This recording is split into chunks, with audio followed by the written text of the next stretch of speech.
7, 6, 5, 4, 3, 2, 1. Record. We are live. Welcome back to the stream, everybody. How's it going? It is Saturday once again. That means it is time for more Dungons and Dargons. I'm joined tonight by the usual suspects. How are you doing tonight, Arugi? I've been doing pretty good. My commission slots are finally empty, so I could work on my personal stuff, aka Baby Arugi. Just been working on him for like the past week. I'm taking a break by drawing Girl Boss Arugi now. Oh hell yeah! Have we seen Girl Boss Arugi? No, not yet. I can post her here. I like the design. Emoji. She had a nice design. Oh boy. A cheeky little screenshot. Girl Boss Arugi. I haven't done like an actual personal character design in a hot minute. Oh, nice. Yeah, so I'm taking a break. I like how she has one pant leg. Yep, that one just ripped off. Yeah, very Angelmon. Just to see the pocket hanging out. Yep, good stuff. Yeah, and Baby Arugi has a new form as well that I sketched, but I didn't feel like doing the line art just yet. Let me post that as well. His third strongest form. He might be even stronger, even further down. But here's wow. Holy shit. Level 3. Oh my Gosh, god. baby. I like the eyeliners pretty. I like that. Yeah, that lippy. You know what it kind of reminds me of? Boss Beefy. Reminds me of this emote. Just looking chat. Oh, I forgot to open chat. Yeah, me too. Same. Twitter. Here, I'll just post it here too. Yeah. Yeah. Chat. Great. It reminds me of a different emote. Oh. Oh. Hell yeah. It's like those two put together. Yeah, true. Talk about it, chat. Yeah, I'll post that in chat too. Chad Bob. Chad Bob. Yeah, actually, exactly. Where was it? I saw a funny cartoon on YouTube and I based it off like one frame. Oh. See if I can find it. Took a screenshot of it. So I'm gonna grab my initiative tracker real quick before I forget. Oh, I see. Soka. Oh. Naruhodo.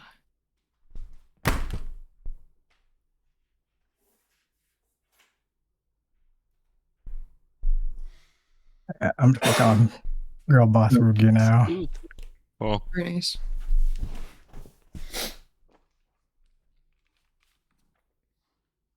Alright, let's see what the heck this is. Oh, I feel like I've seen this, but I don't remember. Maybe I've just seen something else from this artist. It was like a Lord of the Rings recap or something. Yeah, anything else going on in your life right now, Arugi? Nope, just Girl Boss and Boss Baby. Amazing. How about you, Crow? Not much happened since last week. Just getting some more things ready for Argentuna. Buying like a bunch of kids. There's like 8 kids, like oldest being like 16, I think. Basically, just getting gifts for them and stuff like that. Some extra little like thank yous for like having us at your house. Sort of last minute planning, packing luggage. There's now an empty spot on this little coffee. I don't know, it's not even a coffee table. It was like a little side table where I had like just a husk of a PC case because I took that over so I can actually get that built now. Nice. So that will be like, I don't know, like they said, like, oh, it takes usually 3 to 4 days, so maybe 5 days. Or just slowly start like downloading all the things and testing. I have to get like another monitor sooner for my old PC. Anything else? Not really, no.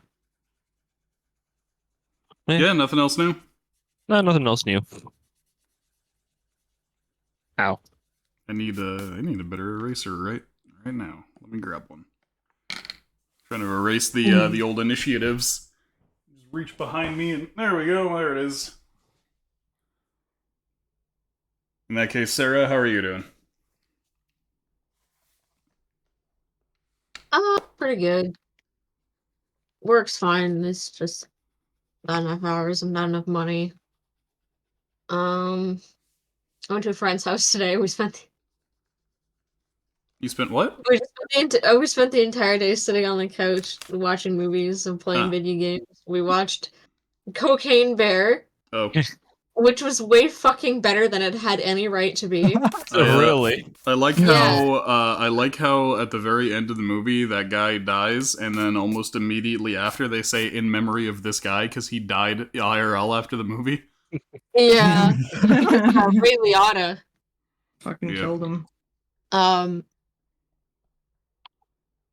It's directed by Elizabeth Banks, of all people, which I didn't expect. And yeah, she did a decent job. And then we immediately followed it up by watching Cocaine Shark, which is the worst fucking movie I have ever seen. Oh Wow. my god. It was like a best of the worst level movie. It was That's pretty bad. bad. Yeah, there's a It lot was- of those movies that end up like straight to streaming that just sell you entirely based on the title. The cocaine. The Yeah, cocaine. I feel like this movie was made by a teenager. It was awful. Anyway, but yeah, it was like fucking Whiplash. But Cocaine Bear is like, if you have access to it on streaming, it's actually worth watching. It's like I mean, actually a decent movie. I It's got, like, I what got the fuck? access to anything that I wish for. True. Okay, well, I was gonna say, but I can't condone theft. And I'm like, what the fuck am I talking about? Stream, pirate that fucking movie. It's good shit. I mean, we pirated it, so True. Yo. pirate that fucking shit. It's worth your time. Other than that, yeah, It's not also much hi, going Missy. on. I gotta spend Hi. tomorrow working on cosplay for a guy. Oh, I got so in the plaza where I work, there's a Kelsey's and it closed down for a while and it opening up again under new management. And the new manager came by our store and handed out some like they do like a soft opening where they do like a friends and family night, and so he handed out like invitations and it's basically a coupon for a free meal. So they can give the kitchen a day to like troubleshoot, and same thing with the servers and stuff like that. So yeah, it was my mom's off at a retreat. So me and my dad went to Kelsey's and got a free steak. It Nice. was pretty fucking good, yeah. I was like, I like it rare, and boy howdy did they do it rare. Good. Yeah, they didn't pussyfoot around. And the manager actually came by and he's like, yeah, man, we had some 17-year-old come she used to work at Eastside Mario's and she makes like the best fucking steak ever. And I was like, well, this girl's got a future. For sure. Making She'll steak. never be for want of a job. I can tell you that. All she's got to do is walk into a restaurant and make the kitchen manager a steak and they'll hire her. But, yeah. That was a free fucking meal. Pretty good. I guess it's at least one perk of the job. I'm probably gonna I'm complaining now that there's no work and give it like 2 weeks as it picks up into the Oh, holiday yeah. season, and I'll just Ernest be like crying because I'm gonna be there for 9 hours a day. Oh, boy. That's usually how it is with Yeah. holidays and shit. So yeah, I don't know, but my coworker said that last year, she said there was no work. She said like I was here 1 day a week last year.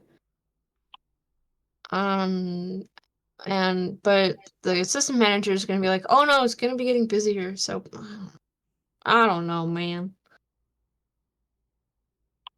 I just don't want to be overwhelmed. I've been having some problems with people like misfiling things and messing up the schedule, and it's like I know it's like some days there's like nothing to do, but the problem my coworkers like front load everything into Monday, Tuesday.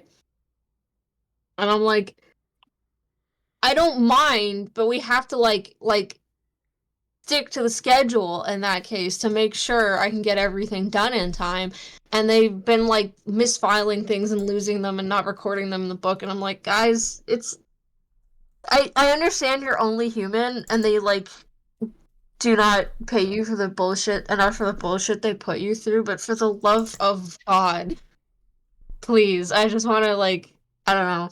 It's a combination of like the first 2 days of the week are like that, me just like working my ass off and trying to like catch up and get everything done, and then like Friday, like yesterday, I left early. So I was like, I want to go to Fabricland, and I finished working on my boss's coat. So here you go, bud. I'm going to Fabricland. There's nothing to do. It's bizarre. It's absolutely bizarre. But Are you able to use their equipment for your own stuff if you're already done all your own work? Yeah, I could just sign out and hang around back there if I wanted to. They have to pay me for at least 3 hours. So if I'm coming in for the day, they gotta find me work to do for 3 hours. And I'm like, I can work on the sales floor. Like I did sales from like 2014 to 2021. Or do they let you do that, or? I think I mean, it's not against company rules to let me do that. I mean, I've been trying to teach myself kind of like where everything is and how they how people want to be or like how they style people and how they do the fitting and stuff like that. I would like to do more fitting. I would like to be able to like go out on the floor and just be like, okay, I'm gonna do the pinning on this so I know what this person like actually needs, like what they actually need to be done. So like I don't know, so I'm not like fucking running around messaging people being like, what the fuck does this mean? What did you write down here? It's not bad, like most of it's not bad, but it's things like I don't know, a lot of guys want pant lengths to be like way slimmer than they actually are. And it's like there's only so much you can do there without like disassembling the whole fucking pant. You know what I mean? Mm-hmm. So it's like, oh yeah, the computer tells you this is a 20-minute job, but actually I have to disassemble the pocket and the crotch, and that's gonna take me like an hour and a half. Right? Or like yeah, just things like that. Just to help me like manage my time better because, you know, I'm not one of the there's people out there that have been doing this for 40 years and they can just do whatever in like 20 minutes, and I'm like, I'm not like that and I'm never gonna be. But yeah. Yeah. I mean, I feel like even just working with customers and doing all the pinning and everything is a good skill set to have too. Yeah, it definitely is, and I definitely want to like tap back into that because I've sort of lost it over the pandemic.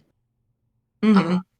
And plus, that's also a thing you can put on your resume, being like, "Yeah, have experience working with directly with clients." It looks really cool. I would put it on my resume anyway. I would just bullshit it. True. I would absolutely fucking bullshit it. The worst part is I don't really know like the specifics of how these suits are supposed to fit. Like some guys are like, you know, oh, it's the sleeve has to sit exactly here, and some of them are like, oh, I know, I want to like show off my watch, and it's like, I don't really, you know what I mean? I haven't really learned like, you know, what the fucking, you know, guys on Savile Row were saying about how a suit should fit, but you know. It's not like our customers really give a shit about that anyway. They just want to look good. Oh, the worst part is when they want me to bring in the waist on a pair of pants, but they're like, don't touch the seat. And I'm like, do you realize those are two pieces that fit into each other, right? Huh. Like, your butt doesn't stick out like a shelf. That's not how that works. I get so much of that, and I just look at them and I'm like, no. I mean, no. Sorry, that's not happening. It's one goes into the other. I don't know why we get so many like bubble butt dudes in our store. I told my boss, he's like, some of these guys just have like really fat asses, and I'm like, it's still What the hell? pieces that have to fit into each other, my friend. Anyway. That's pretty funny, though. The Adventures of Bubble Butts. I can't wait Yeah. for the Christmas bubble butt saga. You gotta work 9-hour shifts, adjusting pants for all these caked up lads. No, that's exactly. I swear to fucking God, it's like guys who like don't skip leg day like way too fucking seriously, right? Yeah. They want their pants like as slim as they can get them to like show off their caked up asses or something. That's really funny, though.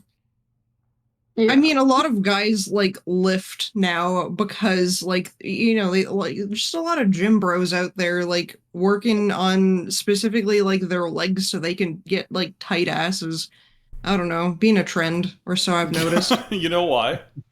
Why? Because anytime somebody posts like a bodybuilder pic, the entire internet will zoom in on their legs and be like, you skipped leg day. Yeah, it's true. I skipped arm day. Oh, Yeah. darn. And honestly, like, I feel like one of the best parts of a gentleman is his ass. Not gonna lie. Just have Like- like a tie coming right out the booty hole. Yeah. Gentlemanly ass. Gentlemanly ass. But yeah, there's like this one channel that I think is pretty fun. It's like like Robin Swords or something. And it's just a guy that like does like sword play and all the fencing and all that stuff. And he's just a funny like nerdy dude. But like holy shit, I guess because he does a lot of like sports and shit. Like he's like caked up as fuck. And anytime he wears like any tight pants, like like the like tighter ones that you would wear whenever you're doing any kind of fencing and all that stuff, like more like historical like type of wear. What would you do if he pointed his ass at you and it was like, "Show me your fencing. My guard is impenetrable." Oh shit, I believe it. I don't think I'd be able to take him on. Oh, I think I'm already finished. Anyways, I don't know, man. The a guy point is on like, the ass is still a point in fencing. that's true. That's true. You But yeah, poke like, him I right in don't the know. butt with your foil and he makes a Yadanika face. I believe it. But yeah, Like, that's a point. Like I said. Hmm? I said that's a point. Yeah, true. But I don't know, he's just got like a lot of moments where like he would like turn around, show like a fencing pose and like I don't know, like he would like gently squat down and that would just showcase all the goods. Christine needs like- to fan herself. I remember there was like this one video where someone like edited in like some animal doing like a really intense sniff. Like No! he squats and Oh there's no, like no, the aardvark like, with the oh, shit. pumpkin. I don't know if it was the aardvark. I might have been like a seal or something, but I was just like, "Hey yo." True. So that was really good. It was a good video. I actually really like the aardvark with the pumpkin video. Yeah, me too. Yeah.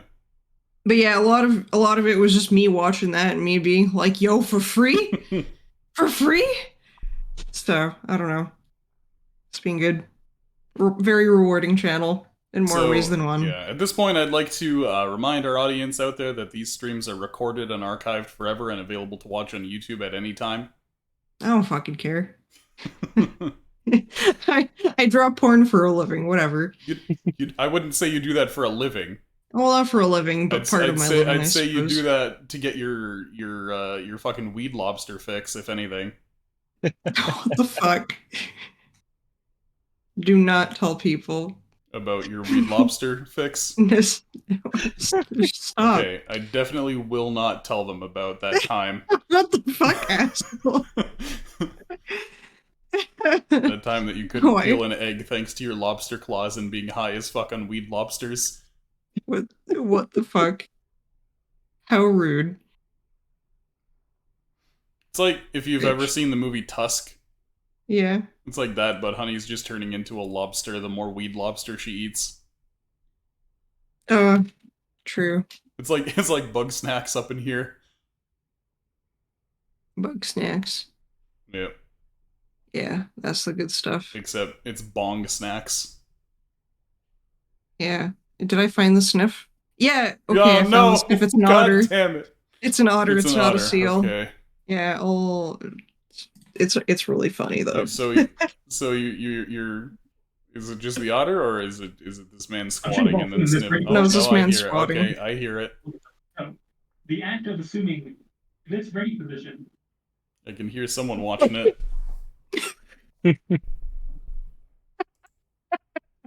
Oh, I've seen this video actually. Yeah.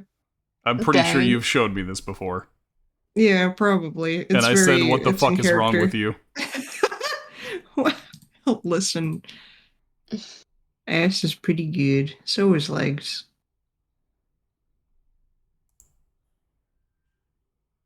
But yeah, I don't know. Just doing well, that guy. Yeah.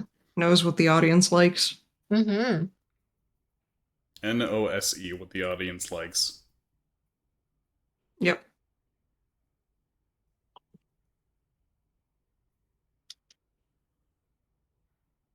Anyways. Is that it? What? That's all for you? Yeah, just weed lobsters. You don't have a how are you doing? No. No. Head No. empty, days empty. Only think of fencing ass man. That's basically all that's filling my brain right now. I'll be thinking about Else? him for a while. Oh boy. Yep. This is the Yeah, kind, but it's like this every is the kind customer of we fun have we thinks have they're here. that guy. And Huh? it's like you lift a little bit and you have a gut. What? Just say that whole thing again. I said every customer we have thinks they're that guy. Yeah. Everyone wants to be that guy. I think I'm okay without without you weirdos locking onto my ass It's okay. like a fucking heat-seeking moisture missile. It's alright. I already have fencing pose, bro. Uh-oh. And Skippy, I guess. Yeah. You'd start making him wear fucking blue shirts. I'm not gonna do that. He's got his own branding. You're gonna go over to Sarah's store and you're gonna be like, I need you to pull in a favor for me with these pants. Mm-hmm. I need you to not like touch the pants seat, as but you well. need to take these in as much as possible. You know, he does have very like skinny legs, so yeah, you would really need to.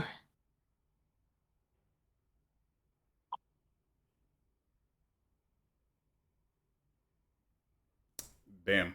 Skippy on blast for his skinny legs. What do you mean? Okay, they're slender. Damn. I mean that in the best way possible. Skippy on blast for being the slender man. What the fuck? Anyway, I guess that's how Honey's days is goings. Yeah. And then Cryo, I think. No. Did we finish Cryo? It goes Yeah. Arugi, Cryo, Sarah, Honey. Oh fuck. That's our order every time. Okay. I was Oh, busy. no, man. That's you guys in alphabetical order on Discord. We've been doing this for 5 years. It's actually been just about 5 years on the dot, I think, since we started doing D&D. Yeah, we started in like December, didn't we? Yeah. December 2018. It's now been nearly 5 years of D&D. We're on episode 130 Wow. of D&D. Ain't no D&D session usually making it to episode 130. Especially not at like level 8. But yeah, let's get into why so high? Why not, guy? I will try. Oh fuck, shit. Thanks. No problem. I don't know. I saw that on my Twitter timeline, and I had a ha ha hee hee hoo hoo. Ha ha hee hee hoo hoo. Yeah, I'm saving that one. All right. Oh, Bork. Oh, Bork. Work. Why is he Why are you working? so mad? I don't know. I'm gonna go check. All right. Keep Bjorken. He's bjorking. Yeah, Bjorken. Good. Anyway, so you guys remember what happened last week on D&D? Infiltration mission success. We found Frankenstein's failure. Mhm. Oh, Frankenstein. Bronkenstein. yeah. You mean the Chimera? Yeah. The abomination chimera that they made. What else? We saved the Adels. There you go. Yeah, that We was the found Mom and Dad out of jail. there you go. That was the I was that was the muted the whole important time, one. fuck. Huh? Oh, you were muted the whole time? No. Dang it.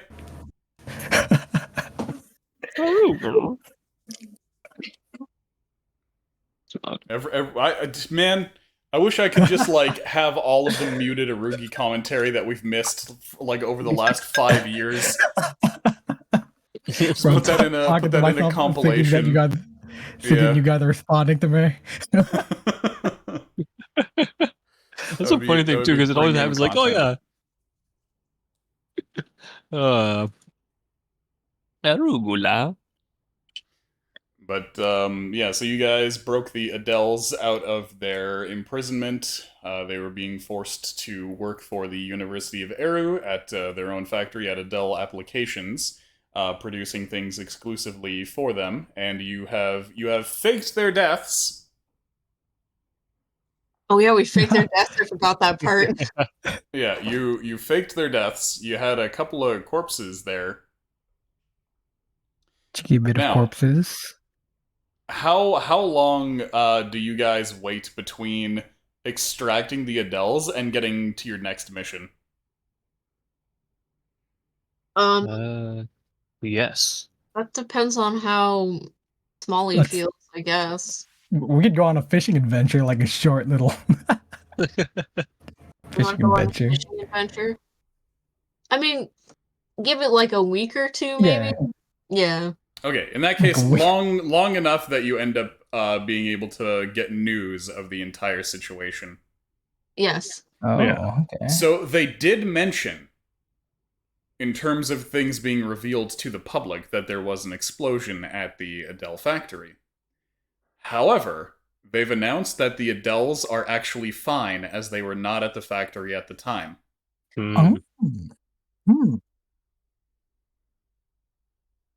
So either they're really full of shit or they know the bodies were fake. The announcement seems to come to the conclusion that the Adels are still working at the workshop and that work will continue there once the place is repaired. Mm-hmm. Oh, interesting. Maybe do we need to move the Adels up to the farm for safety? Well, they're heading over towards Greatheart in order to work on the next Gravamen. Oh, okay. They're gonna go to Greatheart to do that. Gotcha. The funny thing about that is that they're working on a Gravamen while they're working on a Gravamen. Gravamen, the legal term, baby. Yeah, because the term Gravamen comes from the legal term for a complaint against another individual. Like grievance. Right. Because the Gravamen were supposed to be the Cremians' complaint against their captors, effectively. And so now the Adels are working on the literal one, the report that they're putting together, and then the biological suit. What's the So they're working on a suit while they're working on a suit. In brackets, law. Oh, that's the pun there, is lawsuit. Lawsuit, Gravamen, yeah, it's, yeah. What, Also, hey, what's the Luden, how's it going? What's the language root? The what? What language? What language? What language? What? What language did you get the word from? What, Gravamen? Yeah. Fucking English. What do you mean? Oh, okay. I don't know. It doesn't sound. Yeah, I mean, it might be like an English word, but it could also be like one of those words that's like made up of stolen terms, right? Alright, let's look it up. How do you spell it? Gravamen, Okay, the essence I'm or back. most serious part of complaint or accusation. Welcome back, honey. Yeah. Hi, Luden. So yeah, a synonym for gravamen is grievance. From But- Latin gravare, Yeah. to weigh down, gravis heavy. So it shares a root with gravity. Yeah. Most legal terms just have their roots in Latin. That's what I was asking. I don't know. But yeah, it's probably the proper pronunciation is probably gravamen. If you're going for the Latin, but I went with gravamen because it sounds more like a fucking mech suit when you say gravamen. Oh no, for sure. Yeah. Hell yeah.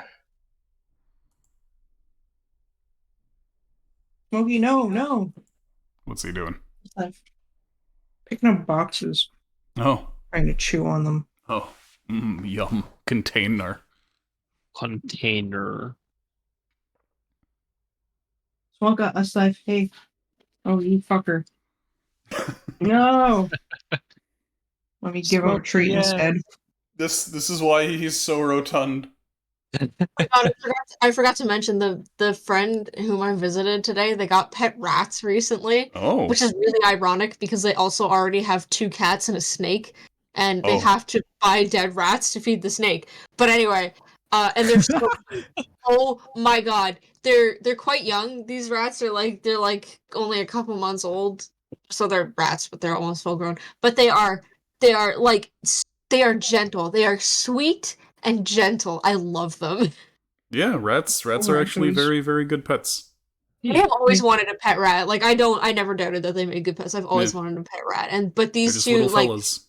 I knew a person who had pet rats when I was like about a decade ago now, and they were just kind of like skittish and they would bite sometimes. But you feed these rats oats and they will like gently take a single oat from your hand and then Yeah, with their little claws. cute. Brother, I require oats. Yes. Oh, I love them. What kind of rats are they? Are they like the fancy rats?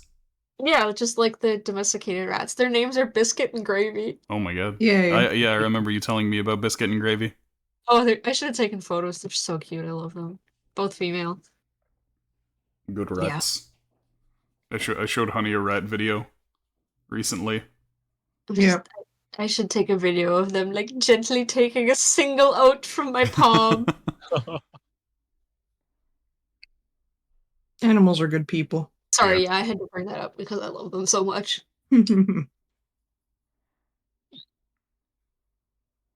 Anyway, so yeah, the Adels are going to be headed over to Greatheart in that case. And Honey, if you missed that when you were getting back, you guys waited a long enough time to kind of find what they were announcing publicly about the situation here in Aridides. And apparently they did actually report that there was an explosion at Adel Applications, but they insisted that the Adels were not harmed in the explosion and that operations will continue once the lab is repaired. Eh? We should plant. We need a plant. We need someone in that lab who reports back to us at all times. The funny thing about that is you already have plants in other places. Like, you've got Sheila acting as a plant, In the Gold Works. Yeah, over at the Goldworks, and you've got Squiddy acting as a plant in the transmutation department. I guess you could contact Squiddy and be like, hey, try to get your way into the lab.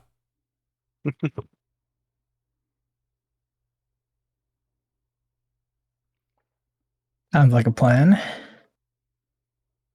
I imagine the screening process would be a lot more difficult now, though. Did they say anything about the Bronze Brothers? No, So, probably not. Yeah, no, that's been covered up. Yeah, okay, figures. Does Squiddy Did know we- anything? Does the fellas inside know anything about? Did they tell anyone about Bronze Brothers? Like, give them a warning or anything? To watch out for this fucking weirdo. You could Little ask weirdos. you could ask Danny to do some digging in the Abjurer's records. All right. Okay, so they'll be working on that in that case while you guys are out, if that's really what you want them to do. They could focus on probably more important stuff than that. Then, Mhm. like trying to see what they're trying to cover up or what they're trying to do. Wait, so confirm. Do you want Danny to look into the cover up? That would be Yeah, nice, that's- just to see that'd how they probably be work. better. Okay. And do you want Squiddy to attempt to infiltrate the lab? Yes. Okay. Yeah. Okay. Could we pay them for their services? I mean, that's up to you. I'm sure they'd probably appreciate it. They wouldn't say no. Hmm. Okay. So Wally comes to them and is just like, Sweetie, money. "Hey, yo, we got some more work for you. It's not gonna be as bad as last time, but yeah." Yeah. In Danny's case, it's a matter of he literally will not say no to money if you're offering it to him. Mhm. So Yeah, makes Squiddy's sense. like, yes, maybe I could use this for my infiltration efforts. Pretty a good kid. Even though he's an Yeah. adult now. Yeah. Yeah, keep in mind, Squiddy's so good. Squiddy's 1 year younger than Wally, and Danny's 1 year older. Hmm. Yeah, Squiddy's like 17 then. Same Yeah. amount of money before, 250 each, or should we give him more? 'Cause last time we gave him 250 each, I believe. Yeah, we can do 250 each. Be like, yeah, Okay. thank you. Okay. Thank you for your continued efforts. And we'll be sure to try to throw more like cash your way and to make sure that everything is worthwhile. And to, of course, Mhm. help them thrive. Because gotta fund your homies, you know what I mean? Yeah. Yeah. Okay. Literally just- what I would do if I had money. Just making note. Yeah. Okay. In that case, they'll be attempting to report more information to you as much as they can. And then in the meantime, we can get back to the business with the Children of Orphan. Oh boy. Yeah. Been a hot minute. Recap of where we're at with the Children of Orphan. Okay. Some of them like us, some of them don't. Yeah, so to give a recap of That's the a short dialogue form. here. Okay. I'm gonna Uh, write this down because I'm constantly forgetting what's going on with this shit. I'll put it in my notes. Alright, so Nezrene is the one that you're meeting up with as your liaison, basically. Okay, Nezrene. Yeah, she was the one who is working for the divination department. Okay. And why is she our Children of Orphan? Because she's also one of the masters. And okay, Master. Yeah, it turns out that plenty of the masters from the Children of Orphan are actually just scholars from the University of Eru. Okay, and are we lying to them? Like, what I'm always confused about is like the extent to which we are lying to the Children of Orphan. I think we I told them all the don't- truth now. Yeah, I don't think that we're lying per se right now. Yeah, like when we first did, we kind of did, much to the disappointment of like one of them. Well, it was less of lying and not telling them. But don't we want to like destroy Orphan? Yeah, that's a big thing you're not telling them. Yeah. They know who we are. Yeah, and but we it's share a not common like enemy. Who's the there's common enemy? the thing is there's a lot of things about your organization that are not public that like only the 5 of you guys know about. Yeah. The core members. Well, Yeah. Mhm. plus the dwarves. Plus the sidekicks. So there's at least a good dozen people. Okay, but not our goal. And we have a common enemy. Who is that again? At first The it was the gods. Skull Lord, but also the transmutation department is supposedly a shared enemy. Mhm. Because there's a bit of a paradox going on here where the establishment, the like magical authorities of Erudities have declared organizations like the Children of Orphan and others to be witch cults, and effectively wants to strip them of their magical ability, seeing them as a threat to their central control over magic. However, many of the members, even high-ranking members of the Children of Orphan, are clandestinely members of the University of Eru as well.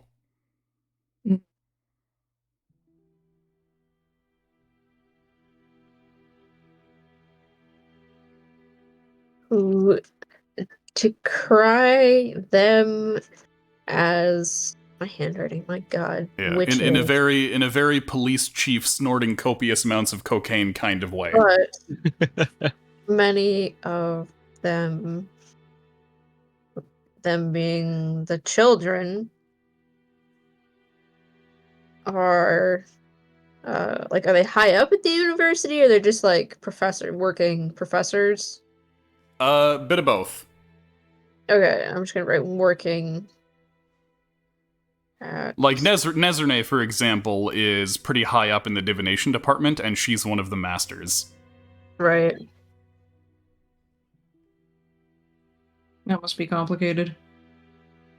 That's why I've been having trouble keeping track of it, dude.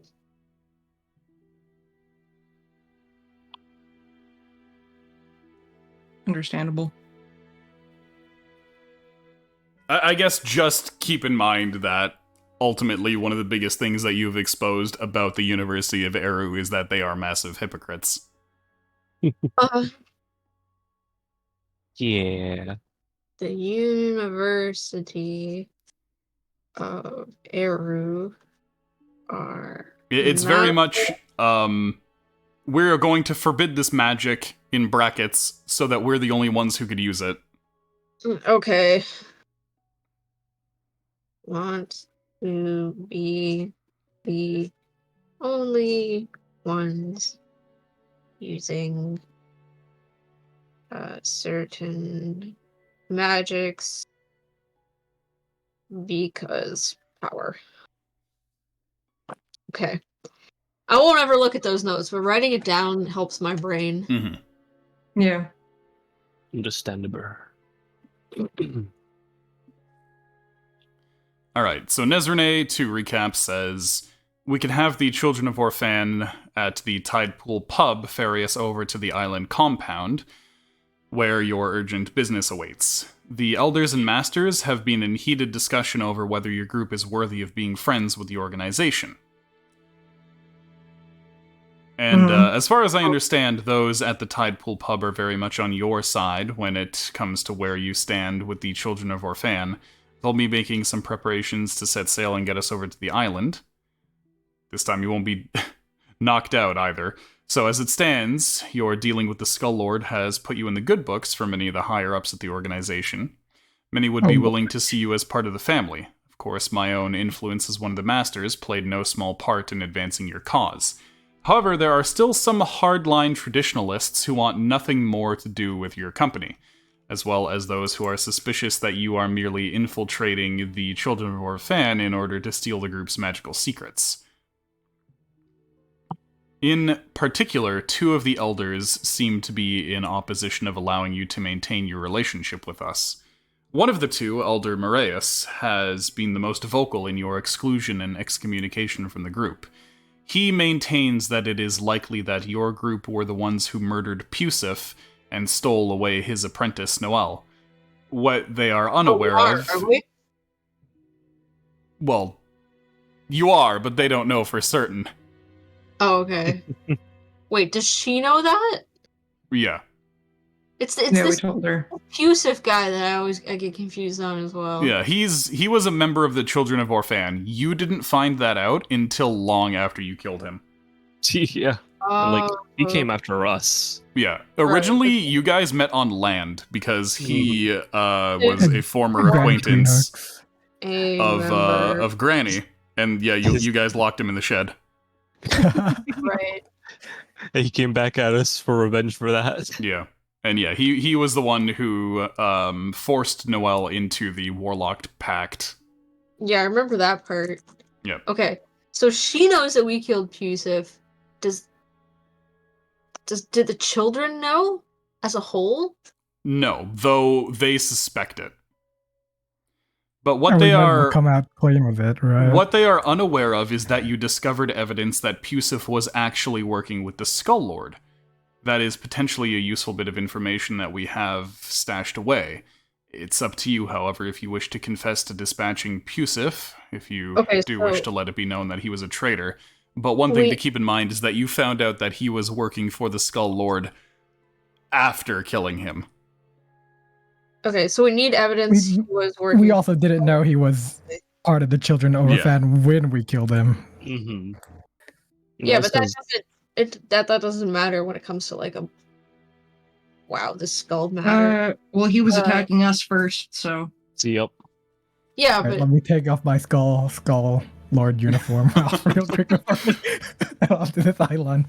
Now, Yeah, I'm pretty sure they wouldn't be too pleased about that. the second elder who stands in your way is Elder Hilara. Her opinion of you is much less scathing than that of Moraeus, but that may actually make it more difficult to convince her. Her grievance is simply that she believes that your group is ultimately pursuing your own ambitions and are only seeking to use the Children of Orphan as another connection for you to spread your company's influence around Canaan. And, well, as far as I see it, she's not exactly wrong. I mean, we just want to help people. nobody's denying anything here, I guess. Yeah. As far as I know, however, the other elders are calmly acceptant at the idea of you being associates of ours. They aren't exactly throwing out the most ardent defense of you, but once again, your defeat of the Skull Lord has certainly gone a long way towards making you more popular. If only there were a way to really convince the other elders that it would be a boon to work with you. Anyway, the only thing for it, I believe, would be to take you back to our island compound and have you make your case for yourselves again, to both the everyday family members and the elders. We'll set out as soon as we're ready then. Feel free to discuss your strategy in the meantime. Well, I think our strategy needs to be something along the lines of getting proof that Yusuf was working for the Skull Lord. Well, we have that already, though. You have the documents. Yeah. Okay. Specifically the Skull Lord's journal. Yeah.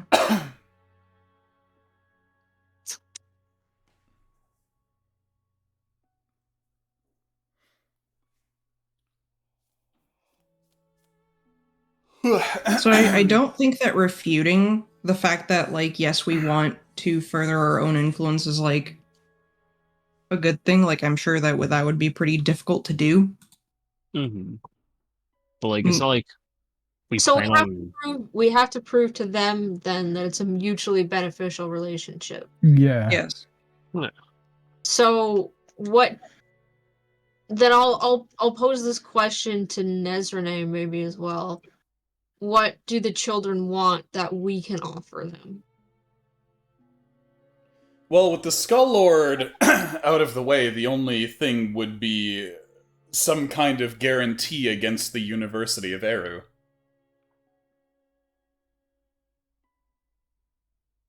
We are That being working said, on that. if I you guess. if you come out and say that you're going to work against the University of Eru, once again, keep in mind, many of the high-ranking members of the Children of Orphan, myself included, are members of the University of Eru. Yeah, I wouldn't be surprised if they had some insiders here as well. Mm-hmm. Yeah. Hmm. So, outright saying that we would be working against the university may please many of the members of the Children of Orphan. However, those who are undercover would certainly attempt to thwart you. Mhm.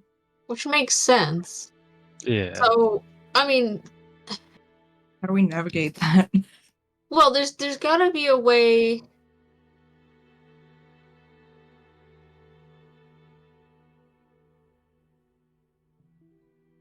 Um, there's gotta be a way we can offer them protection without actively working against the university, right?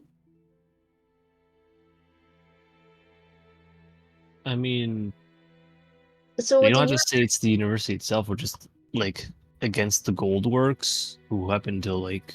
I'm just using Goldworks as an example, but like some other company that's with the university, unfortunately, but that's just their collaboration. Whether it's Goldworks or someone else. Can you run... I don't know what that means. Yeah, can you, Yeah. run that entire thing by me again? So like we don't have to say we're actively against the university itself. We could say we're actively against some other company that just happens to have a connection with the university. Okay, but how does that benefit the Children of Orphan in any way?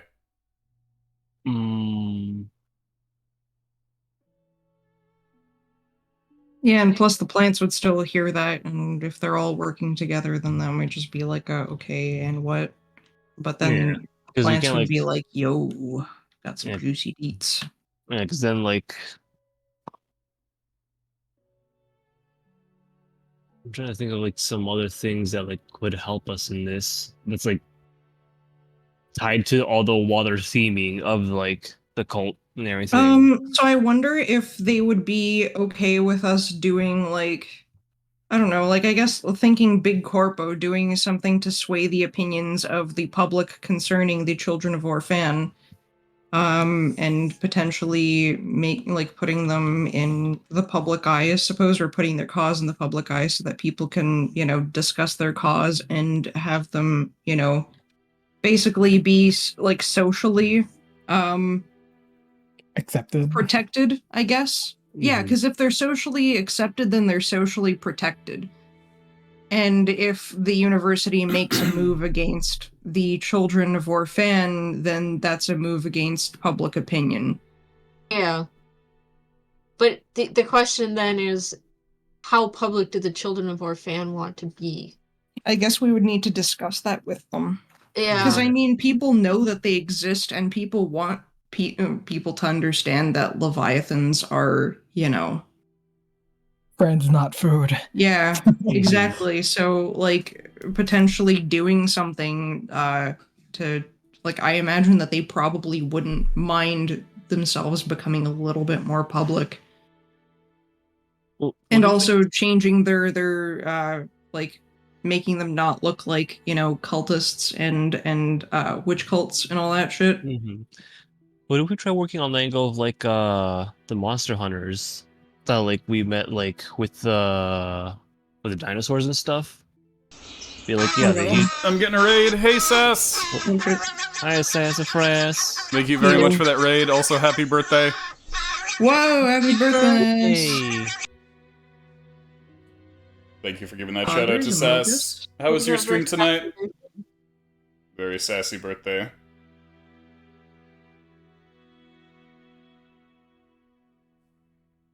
Yeah, but I gotta wish you happy birthday every day from now until Monday that I see you. True. Because I'm not super around in the like early hours, so. Ah, Lies of P. Beep, beep, beep, beep, beep. What did he lie about? I This heard P I heard that person? it's good. I've seen some people play it. It looks pretty good. I heard that it's the best Souls game not made by From Software. Yeah, I I remember played the demo. It was great. like playing the demo and being like, it's iffy, it could be, and then the game came out and they were like, oh yeah, this shit's good. Yeah. Mm-hmm. People, in brackets me, have been calling it Twink Bloodborne. Mhm. That sounds about right.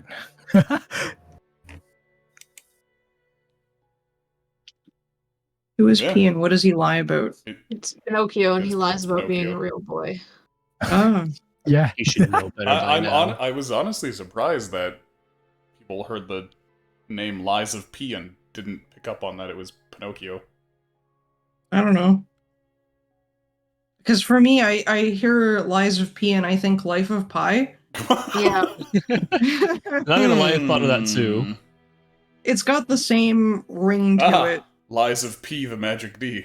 P the Magic D. I see, so he's the one lying to you. Fascinating. It would be funny if in his Steam gift message it said, "I did not just buy you this game." Because then it would really be Lies of P. And then, much like Pinocchio, his wood grows. Whoa! Poggers.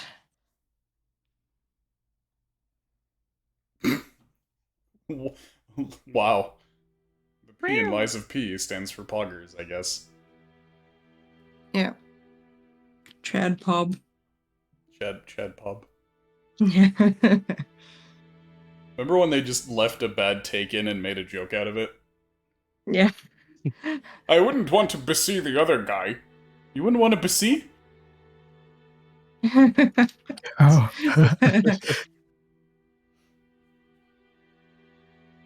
Yeah. Reboot funny. I'm 100% convinced that those guys never had a script throughout the entire run. Oh yeah, totally. Yeah. Who- Hack who and did? slash.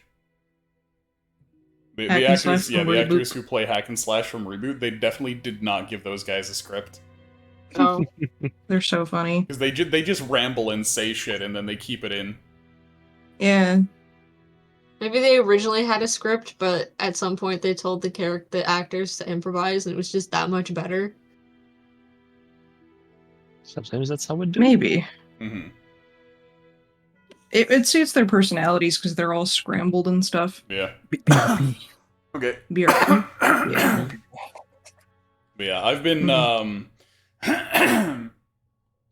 sorry. My whole schedule's been utterly fucked because of this house selling business.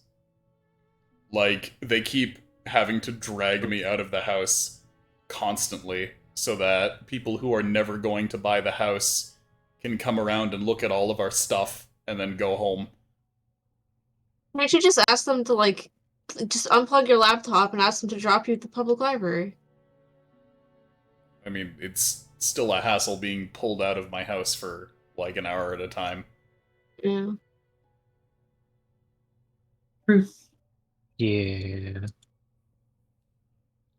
Because we gotta spend the time cleaning up, and then taking off, waiting for people to get there, and then pulling up outside the house, waiting 10 minutes for people to leave. Okay, pull up. Oh boy. You pull up. Up out at the after party.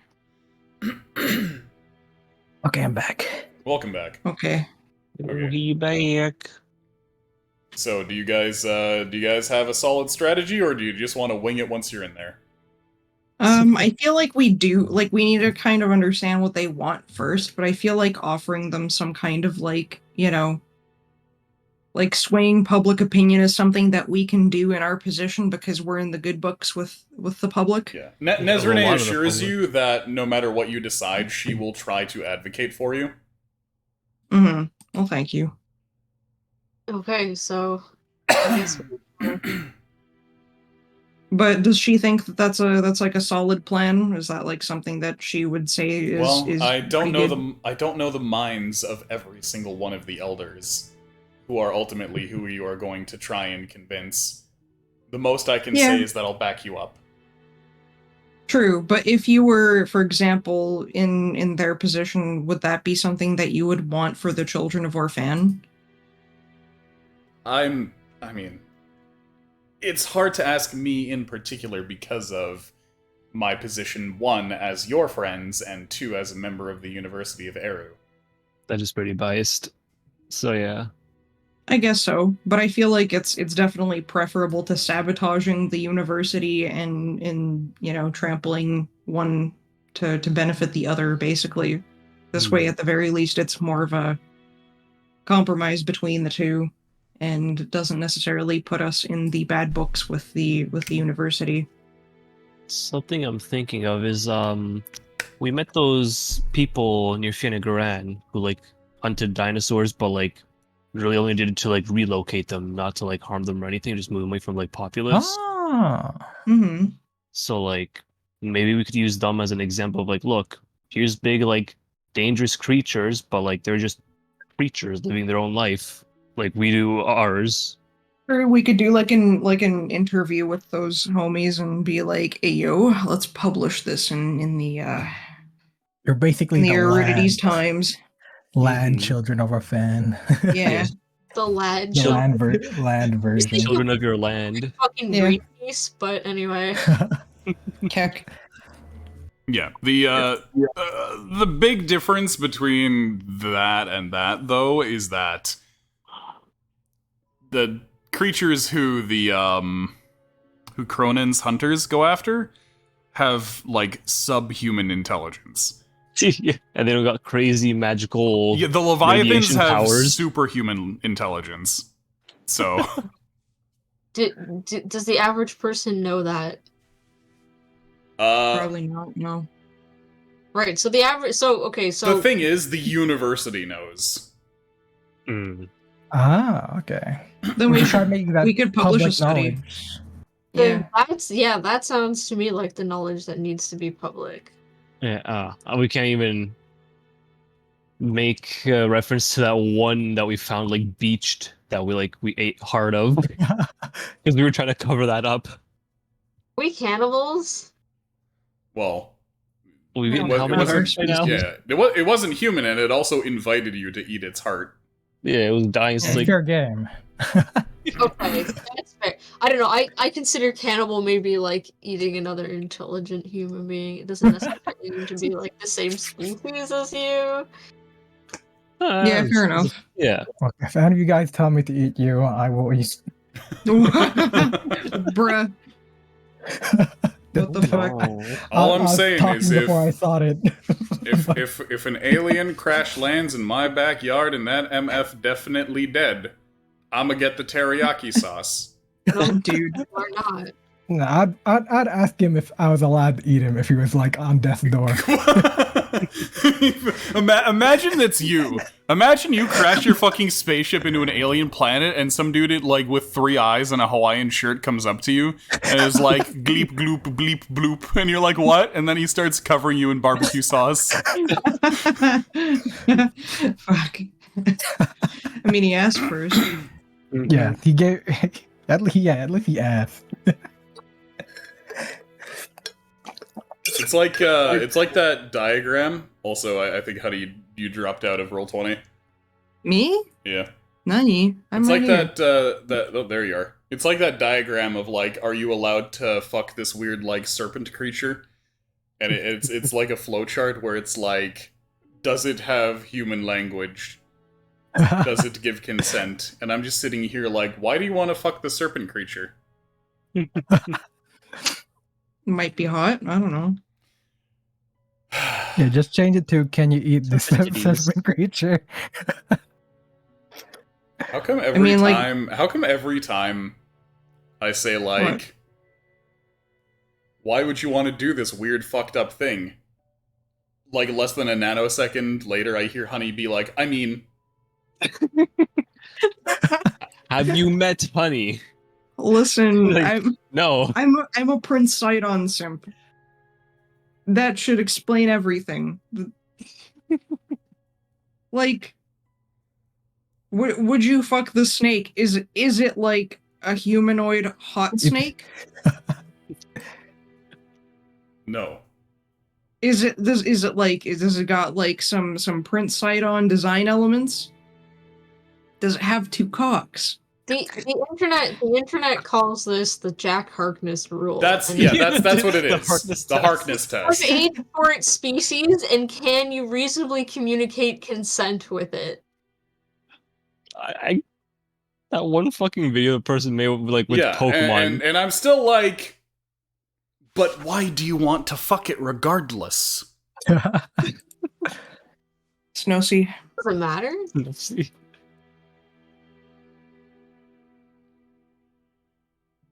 I never thought I'd be the normal one. Hey,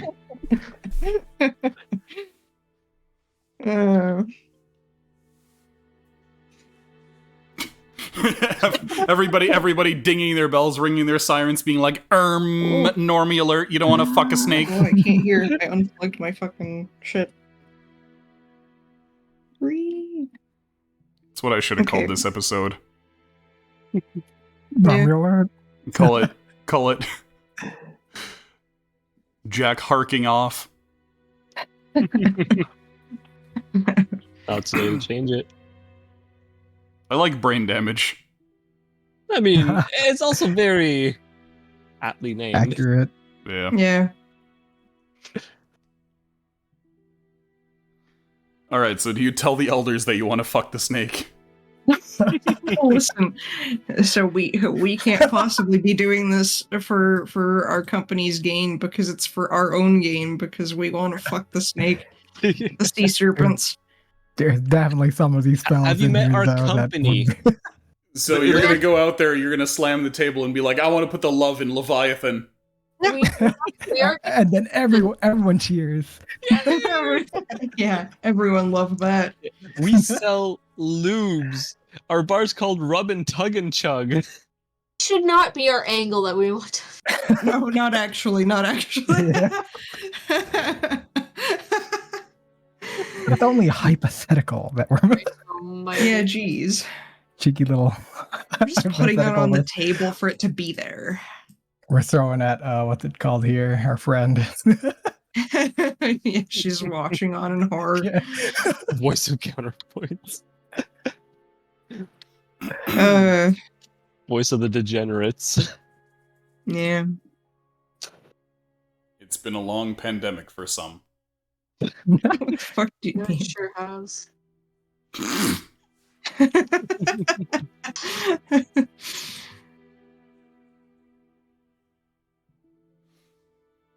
So yeah, once again, have you guys settled on an angle, or do you want to just jump on in there? I think want to go for the angle of protecting an intelligent species, Yeah. and that okay. makes should let public that they are intelligent. Yeah, like share our knowledge and all that stuff about leviathans Okay, to further in that protect case, them. the main thing that they'll need as some kind of guarantor is that you can prevent the children of Orphan from immediately being the target of the University of Eru if they go public. Sorry, say that again. Basically, they need a guarantee that you'll be able to not have the University of Eru jump on them in a nanosecond once they go super public. First, I think we need to find a way to build public relations with them, because I think what's it called? College of Eru and the Goldworks are at least trying to keep good faith. So if they get attacked and it links up to the college somehow, they're not gonna like that. All right. So in So we that have to- case, you need to find a way to prove to them that you have better PR than the University of Eru. We could independently go public with the information, Yeah, that's I true. think- and then it, like put the notion in people's heads, and then have the children go public. You know what I mean?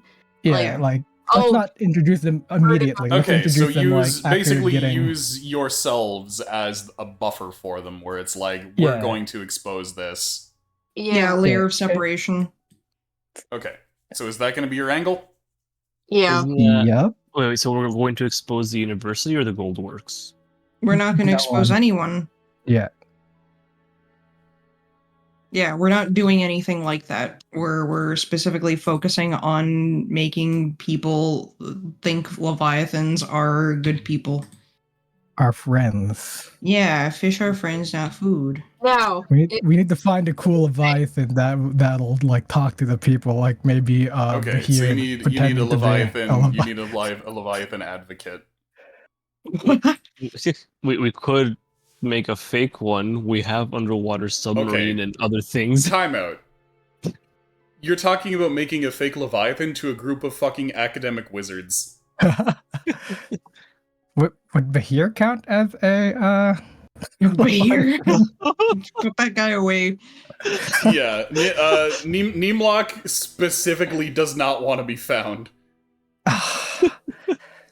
But we could feed him a lot of electricity if we somehow get him to the fucking Great Heart.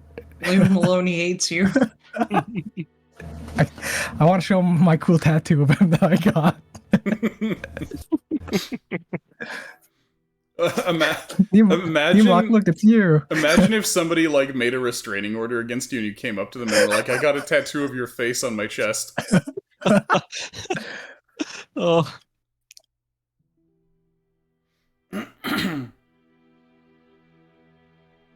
Okay, well, I feel like things are pretty solid. I'm pretty sure that was like a fucking Yakuza sub-story or something. Or what? Hold on. I'm trying to think of what it was, where it was like, oh, in order to convince them that you're dedicated to them, get their name tattooed on you. And it's like, that seems like the quickest way to get them to block you, like IRL. Trying to remember what the hell that was. It was like a game either I played or somebody that I watched played recently. But anyway. No, I'm pretty sure it was Yakuza. It was like relatively recent, and I haven't played a Yakuza game since the beginning of the year, so. But it might have been something that happened in the Yakuza game. I remember it was like some dating sub-story. Maybe. Yeah, anyways. Okay, so are you ready to head over? I think so. Yep. sounds good. Okay. We can brainstorm the rest of the shit with them. So, in that case, the proprietor of the Tidepool pub lets you know that your transit ship over to the island compound is ready. He advises you that you should probably leave your heavier weaponry behind and should only bring along the most important members of your group, since this is supposed to be a democratic visit and you shouldn't expect any fighting. Your trip over to the island compound is not a particularly eventful one, and once you make it there, you are greeted by the usual crowd, and left to rest a while before the relevant parties are gathered to discuss your place among the children of Orphan. So let me just bring you on over to the island compound here. Been a hot minute. Have shrimp again, baby. There you go. That's where you were last time around the Oh the fuck, fire. I was young. you were young then. Oh, Young hold man. on, I need to be old. They're gonna look over him. They're gonna be like, "Whoa, that sure is a young man now." What? Nuts already? Who Oh said no, nuts already? my mom was asking if I walked the dogs already. Oh, okay. Mm. Oh man, this has been oh yeah, this has been a hot minute. Yeah, I'm pretty sure you guys weren't here since you beat the Skull Lord. we got level 6 our days too. Wow. Dang. Yeah. Yeah, last time you guys were here was like right before beating the Skull Lord.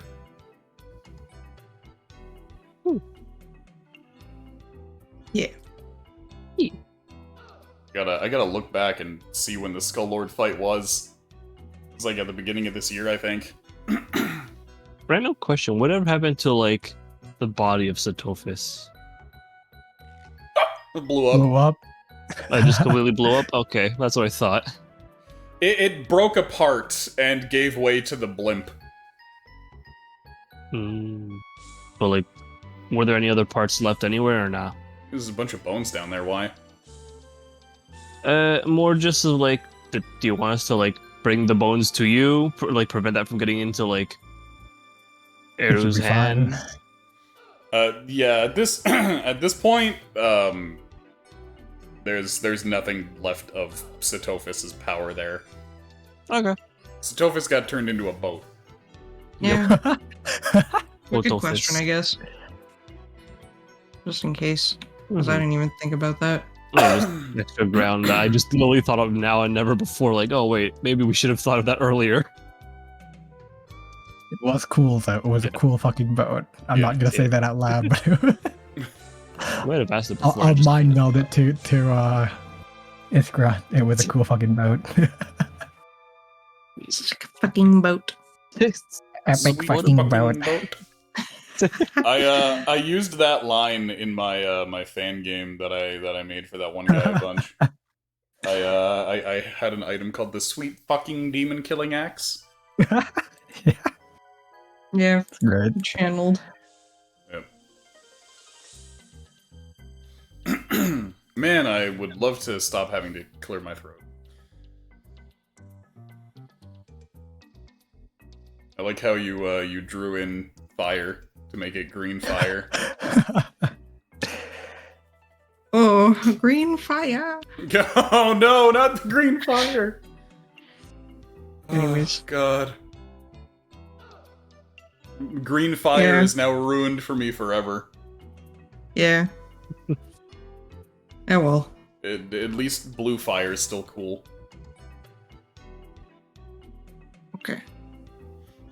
I don't know, purple fire can stay.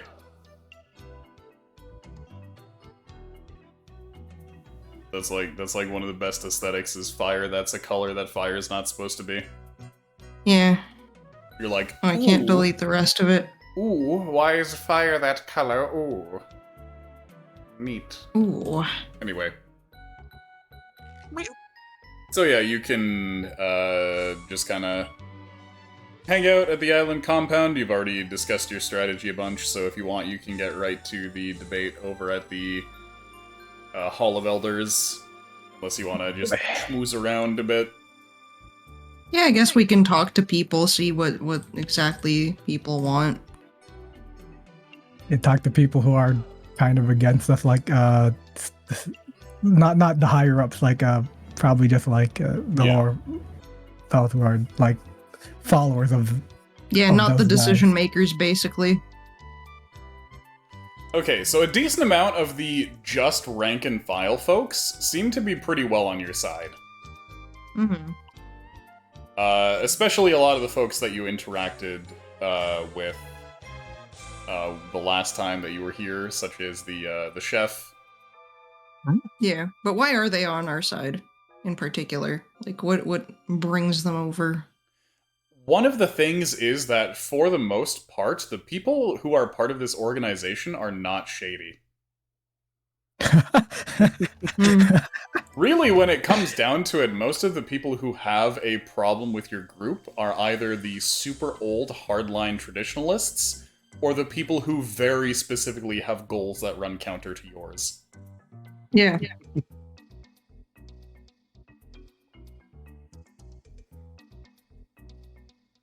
So, like, a lot of the Children of Orphan who are, like, legitimate members of the Children of Orphan are actually very welcoming. And are actually basically trying to build a community for people who were outcast for their beliefs. Mm-hmm. Okay. Okay, excellent.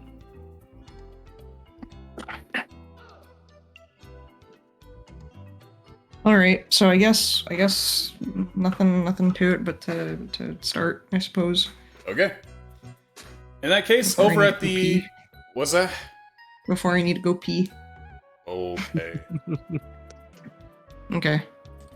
So, over at the Hall of Elders, you see a familiar scene. Around the central fire, there are several gathered who would give testimony as to whether they consider you friends, allies, trustworthy, suspicious, or straight-up enemies.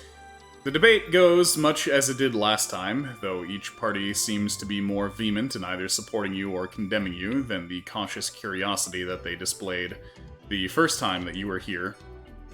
The gang from the Tidepool Pub all speak in your favor, as well as Nezrene herself, and some of the other locals who you interacted with. Finally, it's your turn to say your piece as to why you think a relationship with the Funky Crunch and Children Orphan should be a thing. Wait, why do we think it should be a thing?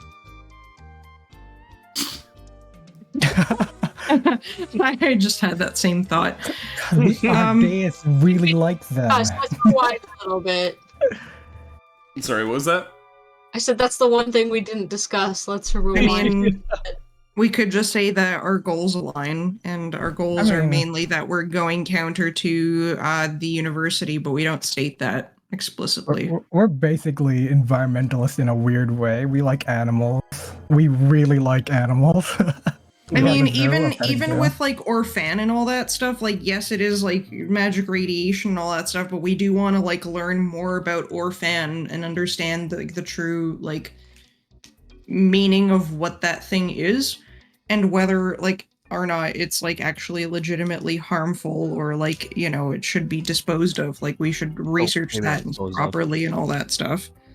So we can act as a buffer between them and the university, and they can help us better understand Orphan.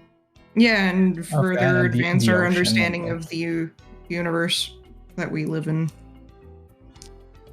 because we are knowledge seekers. Okay, Yeah. in that case, one of the elders asks then, so you believe it benefits us as well to have a relationship with you. How is that?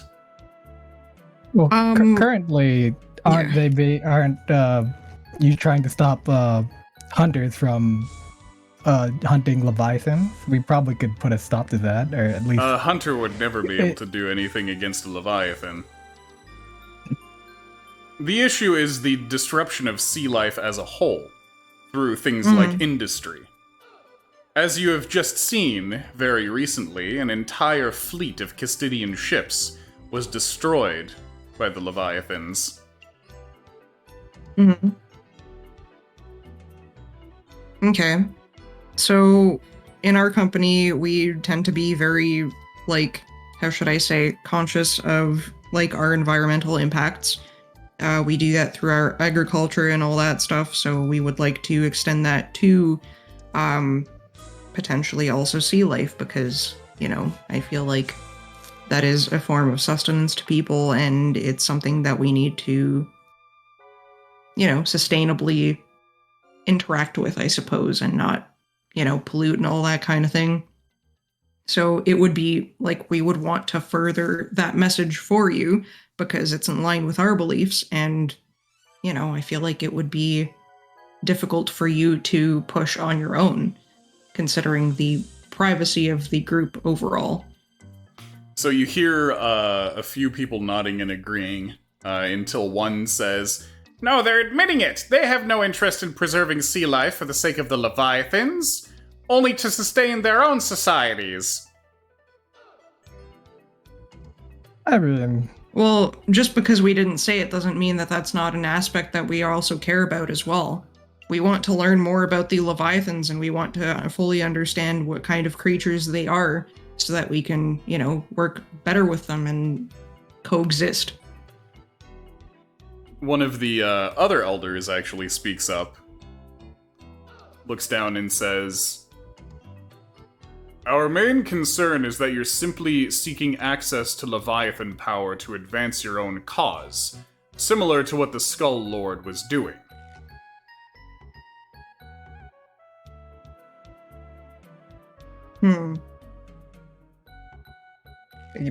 I don't think we are. You guys can keep us in check if you're really concerned of us Yeah. concerned about us trying to do that. Additionally, we don't know the full scope of what a Leviathan is even capable of, so I don't think that we would even know what power we would be pursuing to begin with. The elder raises his hand and says, I didn't mean to frighten you. Ultimately, that's not something that we can prove or disprove in debate. Yeah, I mean, it's just we don't know what they're capable of anyway, so I don't know how we would That reliably being said, if you could offer up some proof that you truly are a friend to the Leviathans, then we would be forced to reconsider. what would be considered proof. Of friendship? Can I cast calm emotions using the Wait. Leviathan thing? Or Did we receive would that something from be- the Leviathan? we learned some stuff from it. You didn't I receive, believe- you didn't receive anything tangible. Hmm. Yeah, there's, like from no, like that we met on the beach, right? Yeah. Yeah. You I did mean, receive some magical knowledge. Each of you got a spell from him. I didn't get no spell. I don't remember what spell I got. Mine just calm emotion and mind spike.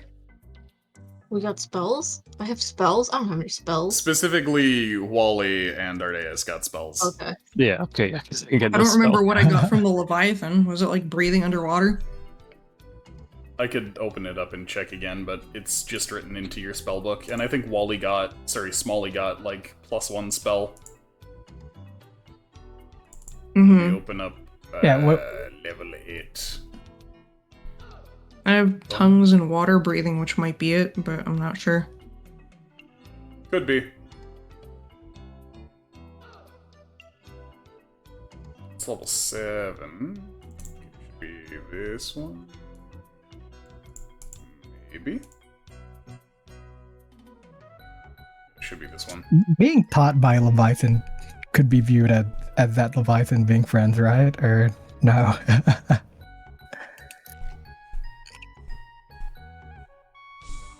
Mm-hmm. Man, it sure sucks that every single fucking quest that I've written is like 50 pages long. When I gotta go back and try and find details. Control F Leviathan? Or that's probably a bunch, actually. 3,000 Yeah. results. 3,000? Wow. No, I didn't actually do it. Spells? Yeah, spells might be easier. Oh. Or even, Oh, because wait, I I know think I mine got for it. sure is calm emotion and mind spike. Yeah, I think I found... Okay, so Wally got Charm Monster and Psychic Lance. Oh, And then Smalley got Intellect Fortress. do I even have that written down? No, I don't. What the heck? Okay. Psychic glance and what? Charm Monster, both are level 4 spells. Charm Monster, pretty good with what we're And- doing. Wallace got that? Big Wally. Big Wally, okay. Because, yeah, Wally. Smalley does not have level 4 spells yet. Mm-hmm. Smalley got Intellect Fortress. Okay. I think I And remember then that Ardeas got Calm Emotions and Mind Spike.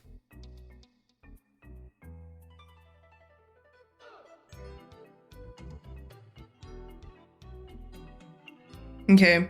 So yeah, I mean, what's the lady that is voting for us? Nezrene? Her name? Nezrene, right. So yeah, like I could potentially like let's mention the fact that like we have like come into contact with a Leviathan and Nezrene witnessed the interaction that we had with it. And the fact that we have like received spells from it as a sign of like, you know, goodwill. Friendship even. Yeah, as a sign of friendship and gratitude for staying with it in its final moments. So, yeah, Okay, so do you want to bring it up? yeah. Okay, what do you say in that case?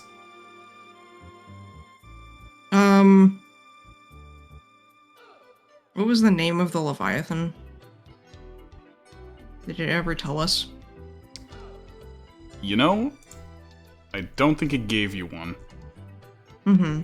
I don't think he had a name. It was more like noises, right? Yeah, it was a bunch of vocalizations. Alright, let me try to repeat it with my performance. Okay, shut up. May I do a bunch of noises as performance?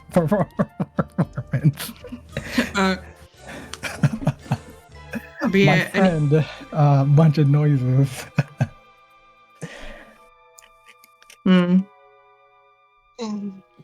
Should I continue from there? Oh, yeah. It would be like specifically like a performance sing check or some shit. But yeah, so Nezrene will come in and say, as far as it identified itself, it called itself Othered. Othered. Mm-hmm. So that's the name that we'll use to refer to it as. Okay, othered. Yeah, so we had come into contact with a beach leviathan a while back. I was like semi-recently? No, it was a while back in game time. It was before fighting the Skull Lord. Yeah. Way So, yeah. before.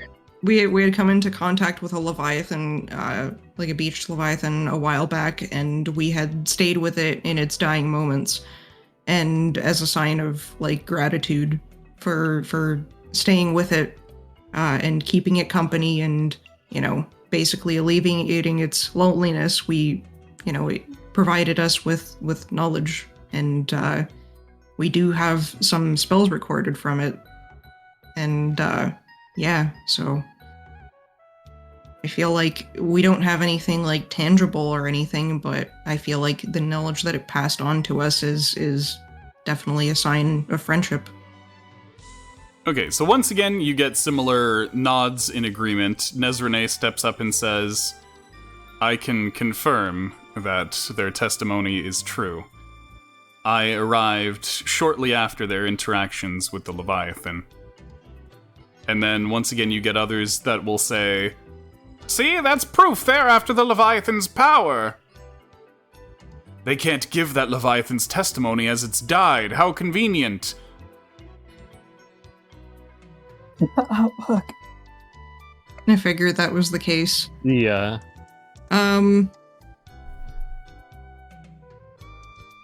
mean, certainly we don't have any more tangible proof than that, but we could have done a lot of things in that one of the moment. elders raises their hand again and says, I understand, and it was a valiant effort, but once again, it's not necessarily something that you would be able to prove to us one way or another, so to debate it would be a moot point. Mm-hmm. On the other hand, if you were to somehow acquire the testimony of a living Leviathan, that would be a different story. Oh boy, it's a friendship time, guys. Time to make a Leviathan run. On to the next order of business. Many of us here suspect that you are responsible for the death of Pusif. If that is the case, what would be your justification therefore? He came for us. Self-defense. Self-defense. Actually, though, we had no quarrel with him. He took my daughter. And then he came for us. Yeah, so we had very much had a run-in with him prior, and it was for business that was completely unrelated to the Children of Orphan. We had absolutely no idea that he had any kind of... Yes? Thank you for that info, Sass. Now I know that if I murder somebody, I can write somebody else's name using their blood. And be like, look! Honey did it. Yeah. Yeah.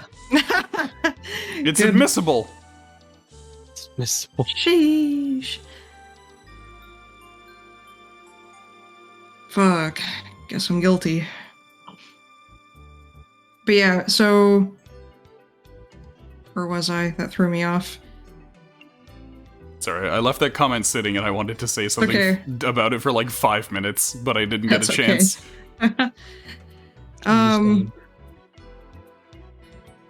Right, Pusif. Right, so we did have a run-in in him prior to us even knowing about the Children of Orphan. And yes, we do admit to killing him, but it was very much in self-defense. It was a kill or be killed You know situation. what's crazy? Yes? I'm pretty sure you met Pusif in session 3 or 4.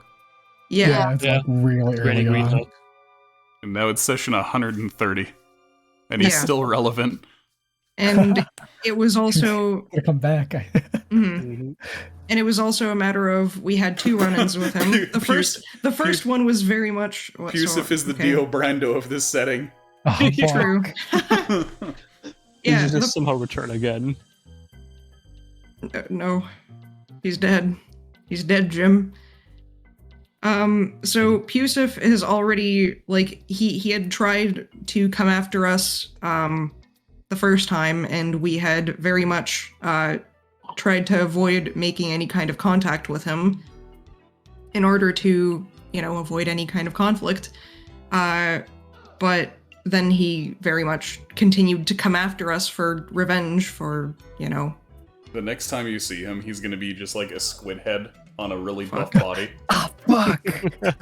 Yeah.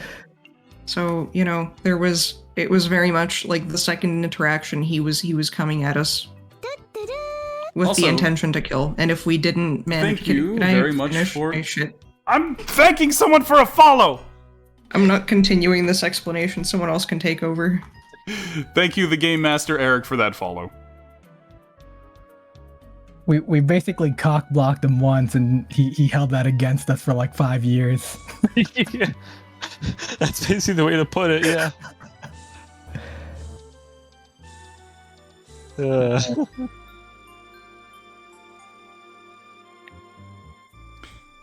Nezrene at this point will speak up and say, if it sways anybody's opinion one way or another, it was also discovered that Pusif was actually an agent of the Skull Lord working against the Children of Orphan's best interests. That's true. Yeah. Which was what I was trying to get to. Yeah.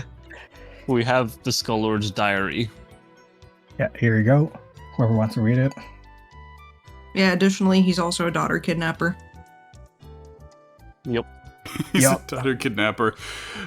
Some of them will say, well, that explains everything about young Noelle and where young Noelle is now. Well, good to know that she's safe. Didn't Noelle consider coming back here, or no? Mm-mm. No, he was like forced into all this too, Well, right? no, Noelle said that she could, if it would make her more useful to you guys, continue to pursue the path of a warlock. But you guys were like, no, it's okay. You are good just the way you are as a non-violent NPC. See, Yeah. like, what do you I mean, want? she doesn't want it. Yeah, you don't want it? It's okay, baby girl. No, don't do it.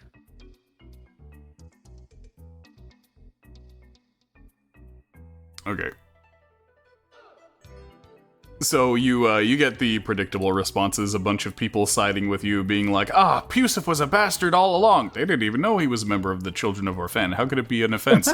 That doesn't matter, they still killed him. Pusif was one of the masters. Perhaps they made it up, this journal could be fabricated, etc., etc. And then one of the elders once again raises their hand and says, and as a final order of business, this one is a long shot, but I believe it is worth being brought up nonetheless.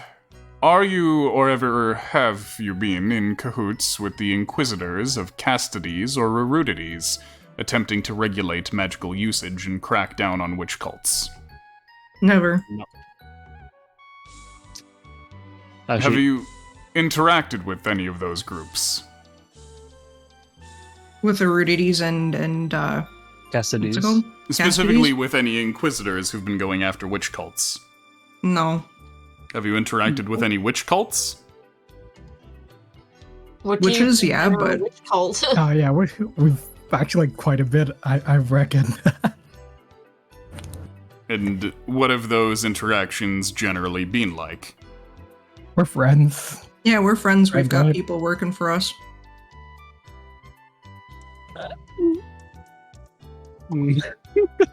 As far as I have seen it, your relationships with castities and erudities authorities have not exactly been great. Yet you maintain relatively good relationships with tribal towns and various smaller organizations. We don't agree with the way that they monopolize knowledge and try to sway public opinion to, you know, suit specifically their agenda and advance, like, really, you know, how should I say, self-serving goals that benefit no one but themselves.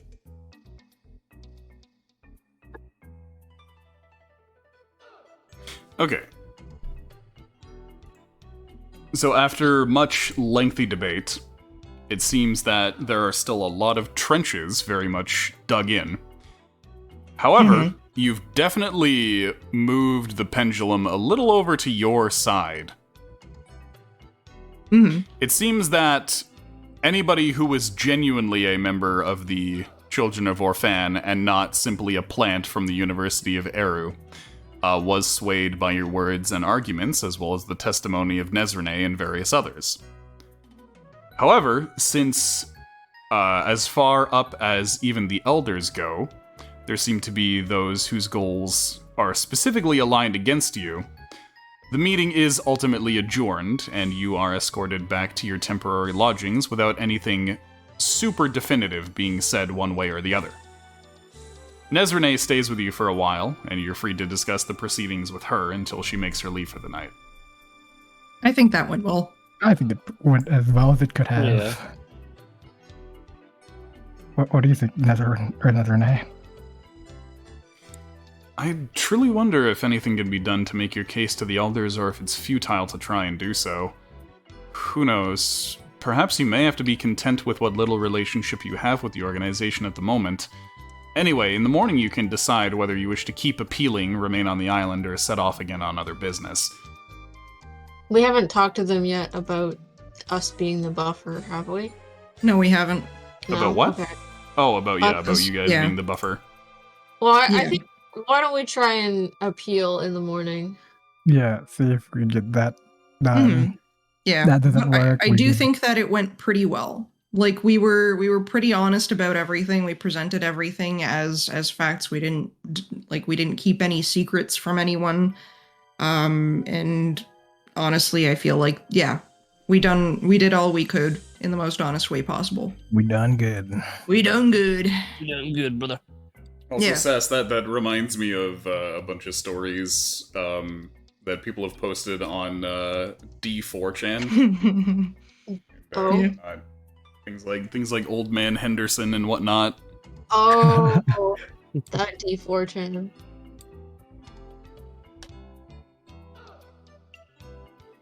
Alright, so in that case, after Nezrene leaves your presence, you ready yourselves for bed. I like how we were just like, that went really well, and Nezrene is just like, Like- I wonder if we could have done better, and I'm just like, no, I'm pretty Nope. sure we did the best we could have given the current situation. pretty sure that went like as perfect as possible. Okay, in that case, the 5 of you that are here, make a perception check with your main characters. Oh fuck. Perception time, baby. They're gonna be spying on us. Yeah. What the fuck is my perception? Roll your importance. Oh, true. and then roll that at an Portents. advantage. Just choose the first one, 14. Let me roll my portents really quick. Okay, Pog. Oh, my And perception's actually plus my- 4. My perception is +5. So I got a 19. Nice. I got a 17. Okay. That's also better. 14. So I think I what ends up happening is that in the middle of the night on Yax's watch, Yax ends up hearing something oddly squishy and then a plop. Eh? Yax looks around for a bit and spots a creature in the corner, attempting to crawl up one of the bedposts and lie down on Iskra's face. Oh. Eh? No? Grab a bottle. How big is the creature? It's about the size of a human head. Okay, so it fits in a bottle.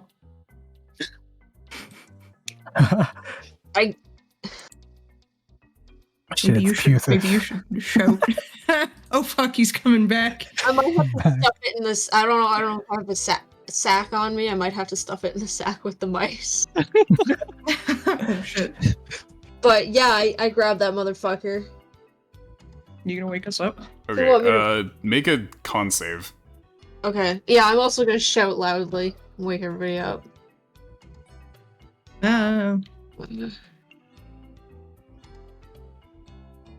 I forgot what my con was. Lol, it's been a while. It's one of my good Oh, ones. okay, you succeed. What did it just try to do?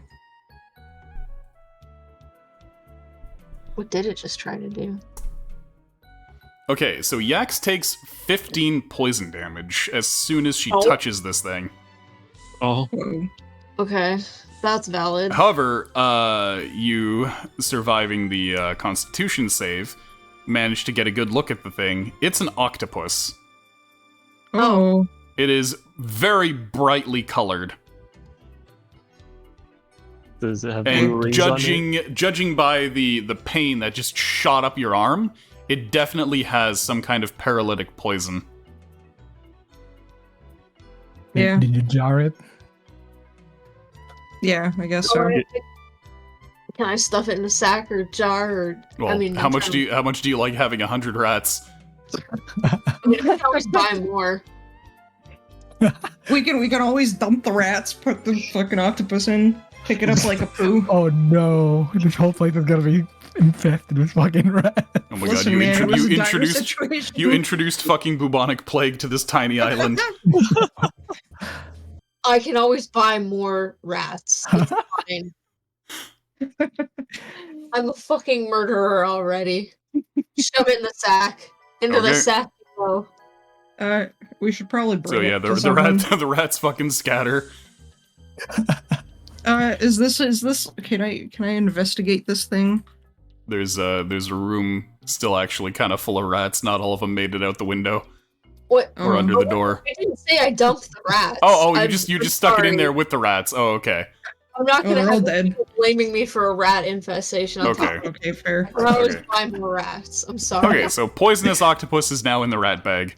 Yeah. You hear a lot of squeaking. And Yeah, So a lot guess of people lot of woke up- squeaks cut short. That's okay. no, I'll everyone give keep them- this asleep. I'll Don't wake put this girl up. burial at sea and buy another sack. okay, so what do we do about this octopus? Roll a nature check. Obviously, contact security. Nature +4. Oh yeah, that's a very good point. What is my nature check? 22. Oh, okay. So yeah, this is very much a poisonous octopus. This is about as large as they grow. One thing that you're absolutely certain about these octopi, they do not appear on land. Maybe a familiar. Or a druid? Yeah, can I detect magic on this homie? There does not seem to be any magic on it. Non-magical thing. To the petting zoo. What was that? To the petting zoo. We Oh, don't no. have pumpkin here, do we? Also, hey Pin, how's it going? What do you have to do to get in the rack bag? Apparently be a poison octopus. Yeah. Well, we Do have you- pumpkin here, and I don't have to speak with animals. Do you have tentacles and paralytic poison? Hmm. Alright, I'm on it.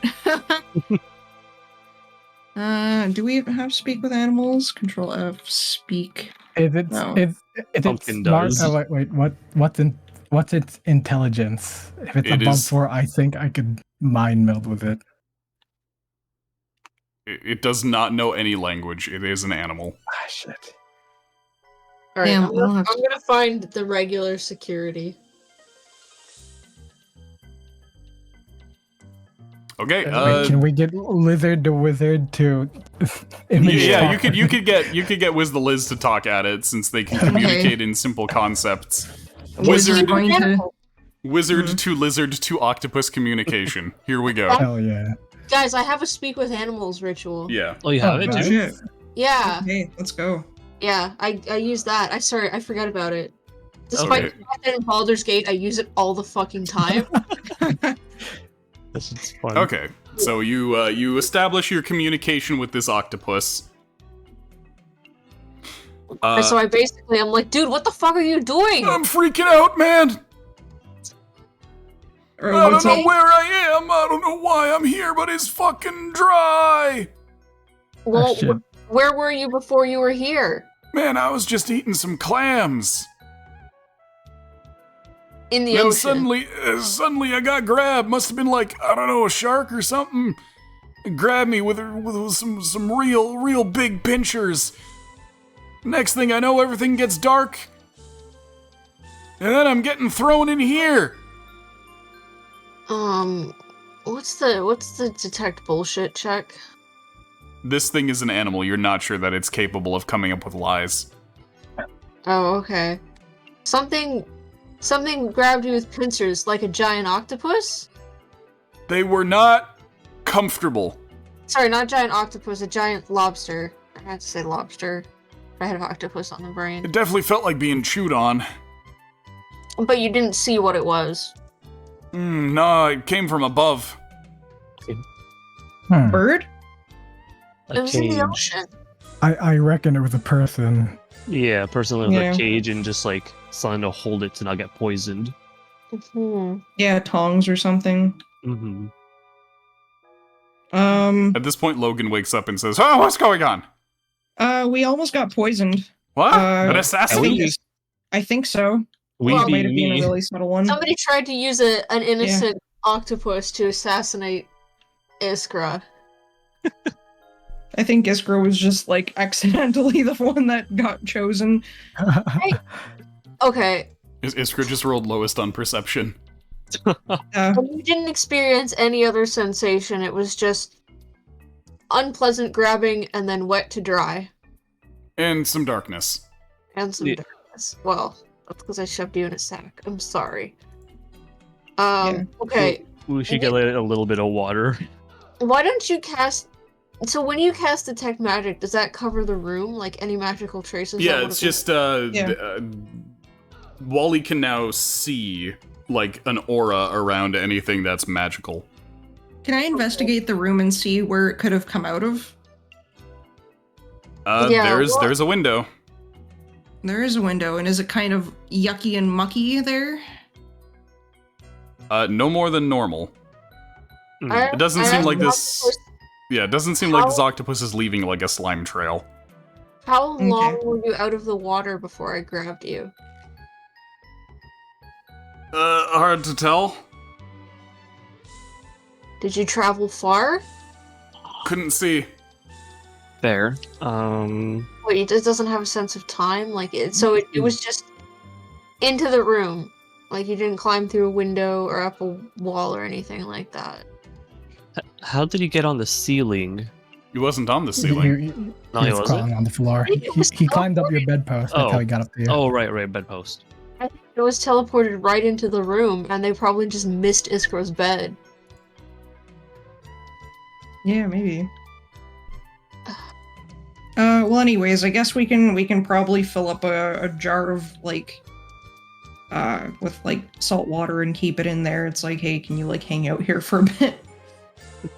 I mean, I don't think we're gonna get anything else out of this guy. I'm just gonna go deposit. Well, I don't know. Maybe talk to Nezrene or something. Be like, hey, yo, do people around here usually do like cool little murder attempts? Cool Yeah. little murder attempts.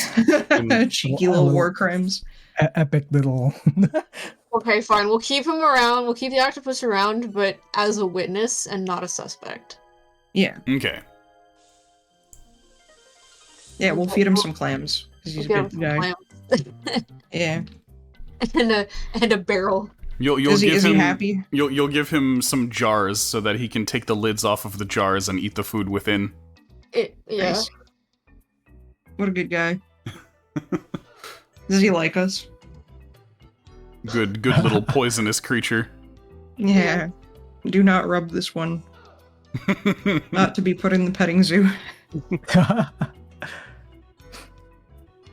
Okay. So I guess in the morning. Okay. Well, as soon as you open the door, you actually see somebody right on the other side. Oops. Can one of us pretend to be like stunned? Oh no. Pin is in the jar. Oh shit.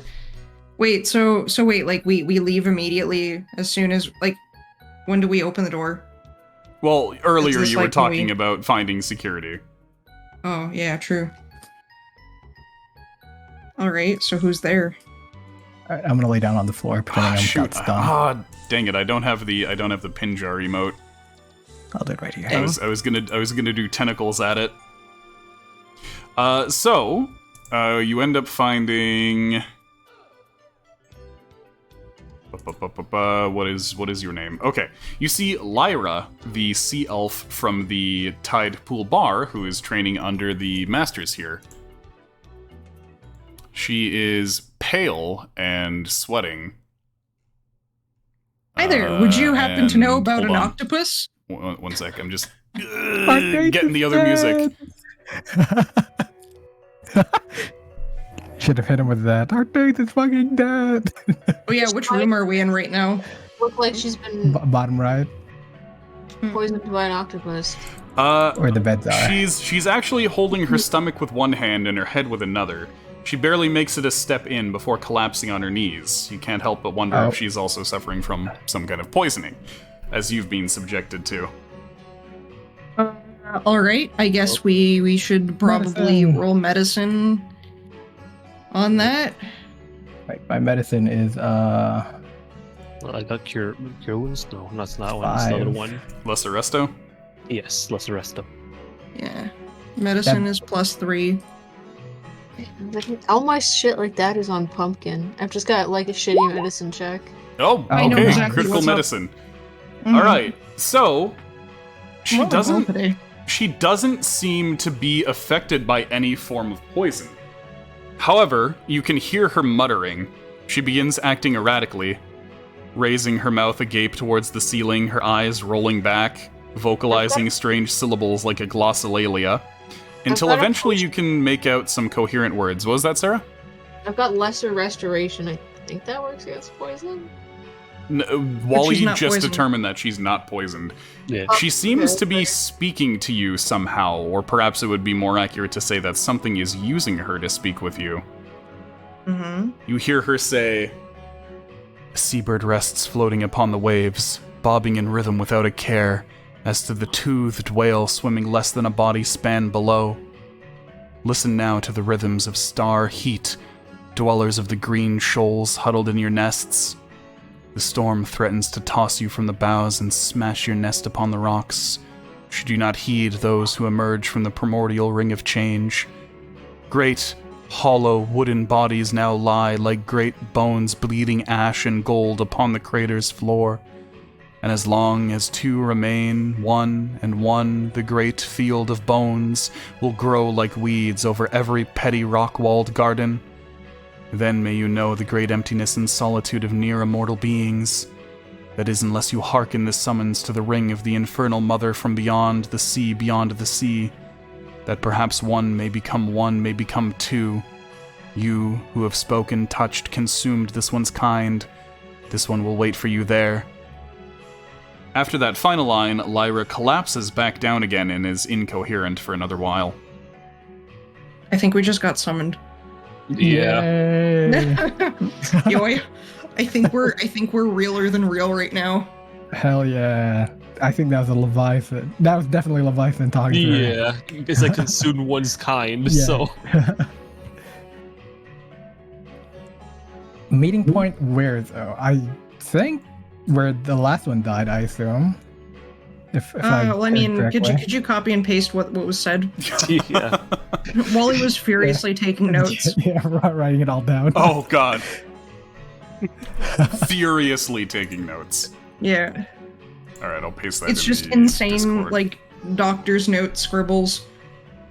There you I go. know. I started writing it down and then just kind of. You just wrote it in shorthand. Yeah. No, I was like actually trying to write it down, and Yeah. then I was like, wait a minute, this is too much. Yeah, so a seabird rests. Oh, wait, hold on. Is Lyra okay? Yeah. Wait, can we put her on the bed and maybe, like, Okay. call someone? Okay. Who are you gonna call? Nezrene. Ghostbusters. Alright.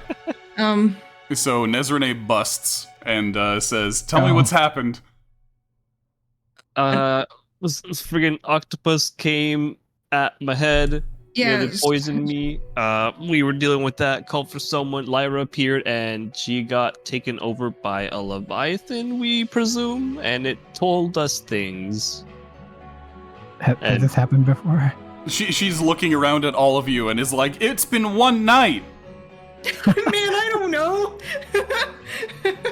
Well, everyone wants us for something, apparently, good or bad. All right. or- Well, let's start from the top. Octopus, could I see it? Yeah. There it is. We gestured to the table where Oh he my is, God, you left or it alive. here, I guess. Of Yeah. course. Yeah, we aren't We gonna kill talked him. to it because we wanted to know what the heck his deal was. Yax cannot feel her fingers, by the way. Oh no. Oh, She okay? yeah, because you want me to, like, Yeah, I guess so. I'll be fine. My constitution score will take care of it in time. well, like, it's numbing, paralytic. It'll go away. Yeah, she'll sleep it off. So this She'll- kind she'll get immunity this kind with of octopus wouldn't normally be up on land this far. Must have been Yeah. intended to inject venom, meaning it must belong to someone on the island, or someone on the island must have scooped it up. Doubtless, Uh, this they told is us. definitely They an would- assassination attempt by your detractors. But the octopus is innocent. Mm-hmm. Yeah, Oh. we interviewed him. I'm not sure that we could trace it to any of them, though. Using a natural animal like this does give them some plausible deniability. Yeah, but doesn't it? A natural animal. Does not naturally exist this far on land. Well, it gives them individually plausible deniability in that we can't trace it back to a spellcaster. Oh, okay, yeah. That makes more sense. Anyway, what happened to Lyra?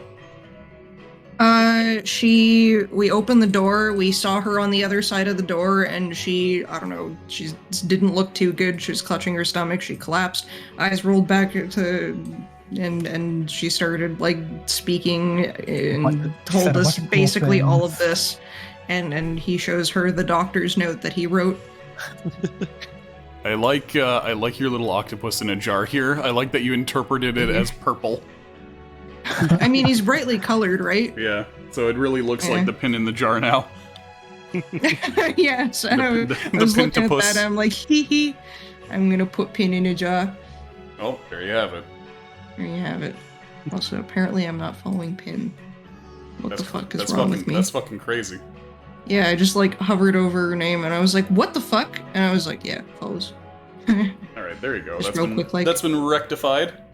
Yeah, rectum-fied. Yep. Gotta wreck them the fast. Damn now killed them. Yeah. Oh yeah, to get into the rat bag, just a bag full Yeah. of BBS. Yep. Yeah, so that's what we were thinking. We did think that it was an assassination attempt, but we don't want to point any fingers, and I feel like we probably still You won't. don't want to point any tentacles. We don't want to point any tentacles to anyone because we don't exactly have any proof, and we can't really pursue Okay. that line of questioning with anyone. So we'll just But leave it. back to Lyra. Yeah. Yeah, so he showed the note, and he also mentions, yeah, she doesn't seem to be poisoned. We did check her out and everything, and I don't know, we're just letting her rest right now.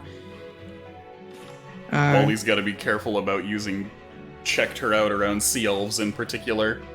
Okay, we gave her a checkup? I don't know. I rolled a fucking dice. Oh, you played And doctor I- with her, did you? Oh no. No. I know a little bit of medicine, homie. Come on. Yeah. And go on. Yeah. So, I mean, he showed her the piece of paper. I don't know. Oh, okay. So you're telling her that she said these things. Yes. Like, this is what we recorded. And from why her. why do you think she said them? Well, we don't know that she said them. It might have just been someone using, or like something using her body to communicate this to us. Huh. Well, I can't say that I'm not jealous. If your reckoning is correct, then our Lyra here was used as a conduit for a message from a Leviathan. I wonder why her, and not, well, you know, myself, considering my position and magical gifts. Oh, well. Maybe she was the closest one here. Maybe that octopus was sent by the Leviathan to knock one of us out so we'd be speaking. Well, I don't think so. that seems like that seems like a bit of a stretch. I don't think that he would be summoning us with an octopus. with a cool octopus. He grabbed it and then threw it all the way over here. Me when I say please come to my party using an envelope that is set to explode in 5 seconds. Hell yeah. Yeah, I don't know. Well, maybe perhaps we could interpret the message. Yeah, sorry, what were you saying, Crow? Like, wasn't Lyra like one of the first people we got into contact when it came to all the children of Orphan as well? Yeah, I was gonna bring that up because it's like maybe it's because we have like she's our first connection to the children of Orphan, or like one of our first connections to them. That might be a reason why, and maybe I don't know, like what the Leviathan's capable of. Maybe it can see through her eyes or something and like, you know, view us. I don't know. Yeah, there's only one way to find out. We gotta ask it. I suppose so. In that case, what would the meeting place be? What could this mean? The ring of the infernal mother from the sea beyond the sea. I mean, that tells me it has to do with Orphan. Yeah. Surely this Leviathan doesn't expect us to come all the way out to the ring of Orphan. That would be irresponsibly dangerous. It says beyond the sea of the sea, so that means like past. It means space. Yes, the sea beyond the sea is space. I don't think they expect us to go to space. That would be quite impossible.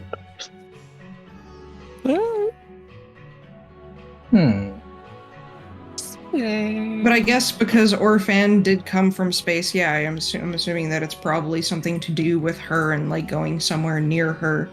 I'm fucking laughing whenever I see this fucking. But also, read comic. Wait, what? Tried to read this thing that the Leviathan says. I keep laughing at the weed comic. Wait, which one? Where? The one right above it. Oh, the fucking. Oh, okay, fine. Fine. I'll put it on screen for everybody to enjoy. This is what Arugi keeps seeing, so that he keeps trying to read the serious messages in our D&D chat and seeing this fucking shit instead. I thought I was dying, but you couldn't hear me because I was muted. Oh my god. Amazing. Oh my god. I'm glad that that's still haunting us even now. Oh, I need to go speed pee and I'll think about it. All right. Go piss, girl. I like this music, by the way. This is Chrono Trigger. Nice. Chrono Trigger. It's the Zeal music from Chrono Trigger. It's ancient ass super magic society, which is why you get all them dingy dongy bells. Nice. Yeah, mainly I use this for when serious magical shit is going on, or when you're dealing with Karemians. Yeah, I don't always have the music on, so I don't always hear it. That's okay. 90% of the time, it's you guys talking over Firelink Shrine. Yeah. Oh, that's what Firelink Shrine do before. Yep. Okay, so in that case, in terms of interpreting the letter, without looking at the funny weed meme. What do you think it could all mean? So, I was reading properly. to be fair, that is a very funny weed meme. I need to push it up a bit. Let's see, what can I put there in order to again like twice. yeah, let me upload picture to there. I'll just I'll put that there. There, that'll push it up a bit. Cool. Exactly the right Yep. amount. Oh, it's Spin. Yeah.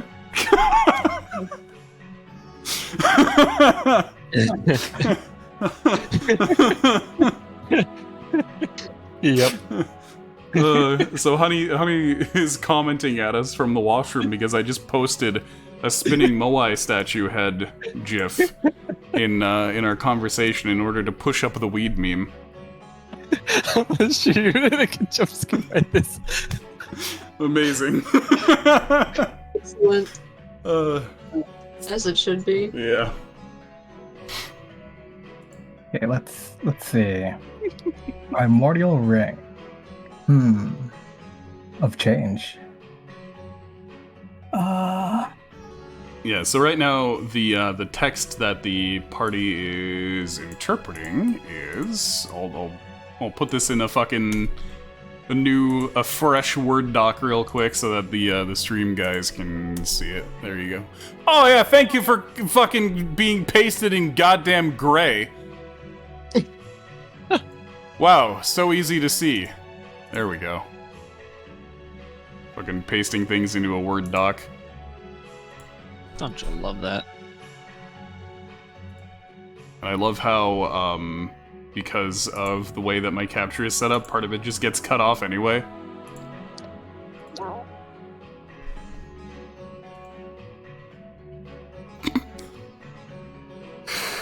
Oh, man. I'm just gonna... Nope. There we go. There's the proper capture. But yeah, so a seabird rests floating upon the waves. We'll take this sentence by sentence. A seabird rests floating upon the waves, bobbing in rhythm without a care as to the toothed whale swimming less than a body span below. Can you guys discern anything from the meaning of that? Toothed whale. Can we have a look at the map while we do this? Yes, I was gonna suggest that. Okay. Yeah, I feel like looking at the world map will help us plenty, at least. Yeah, so far what I've gathered. You were really doing some philosopher shit, weren't you? Yeah. Oh my god. I am. I was laying some philosopher's stones. Here's some fun little stupid thing. In high school, a group of friends and I, we just came up with something stupid called philosophy on the toilet. Yeah. It's exactly what it sounds like. Yeah, it's the best time to think. Yeah. Is it like Literally, but you're like both sitting on the can? So the only video on the podcast is like an exterior shot of a pair of toilet stalls. this is literally my banner on Twitter. I'm so tired. Sorry. Yeah, Thinking back think in the in the- bathroom. The best place for contemplation is the restroom. Yeah, Like, I live by that. very true. Sometimes when I'm stumped, I just go take a shit. So when you're stumped, you take a dump. Yeah. Just completely at will. You're able to just shit at will. You should show chat the Asquatch. Okay. Yes. That's Zooming what it in is. zooming in on the Asquatch right now. Alright. Wait, that Scotch is not in water. Never mind. There's the Asquatch. Yeah, because Right next to the shit pit. Yeah. It was his doing.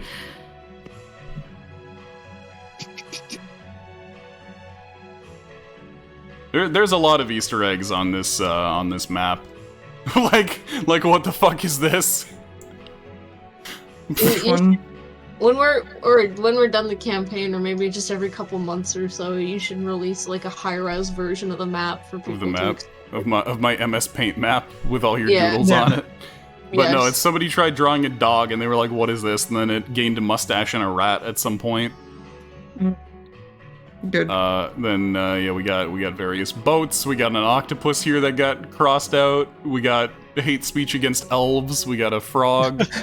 Father, I love you. Father, I love There's a lot of naked men on this map. Yeah. Yeah. There was a capybara somewhere at some point. There he is. There's the Cappy-Blappy. Capybara? Capybara! Coconut doggy. Yeah, that's where we got him, I think. That's another one of Honey's Tourette's triggers, by the way. Shut the fuck up. Stuff out, and boy howdy, he looks iffy now. And have of a course we different have the Ardbar Meteor, who it just keeps getting more fucked up as he moves around. He's just getting more and more prion disease. We have the blue dragon and the Bahir and a bunch of buff fairies around them. Yeah, but here licking the blue dragon too. Yeah. And then we got Pogdeus, of course, and Ardpog I don't know what to say about that. I don't know what bears look like, lol.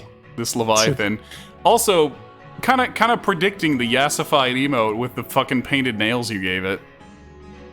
Which one? The bear Leviathan Where is it? on the island Up top on right. On the right? with the long Yeah, squiggly upright. tongue, Oh, yeah. Yes. and then just random sheep, cool S's, a sled ? Hot dog ? Some guy. It was just chaos, and then Nugget. Nugget. Nugget. Drew Nugget Cave.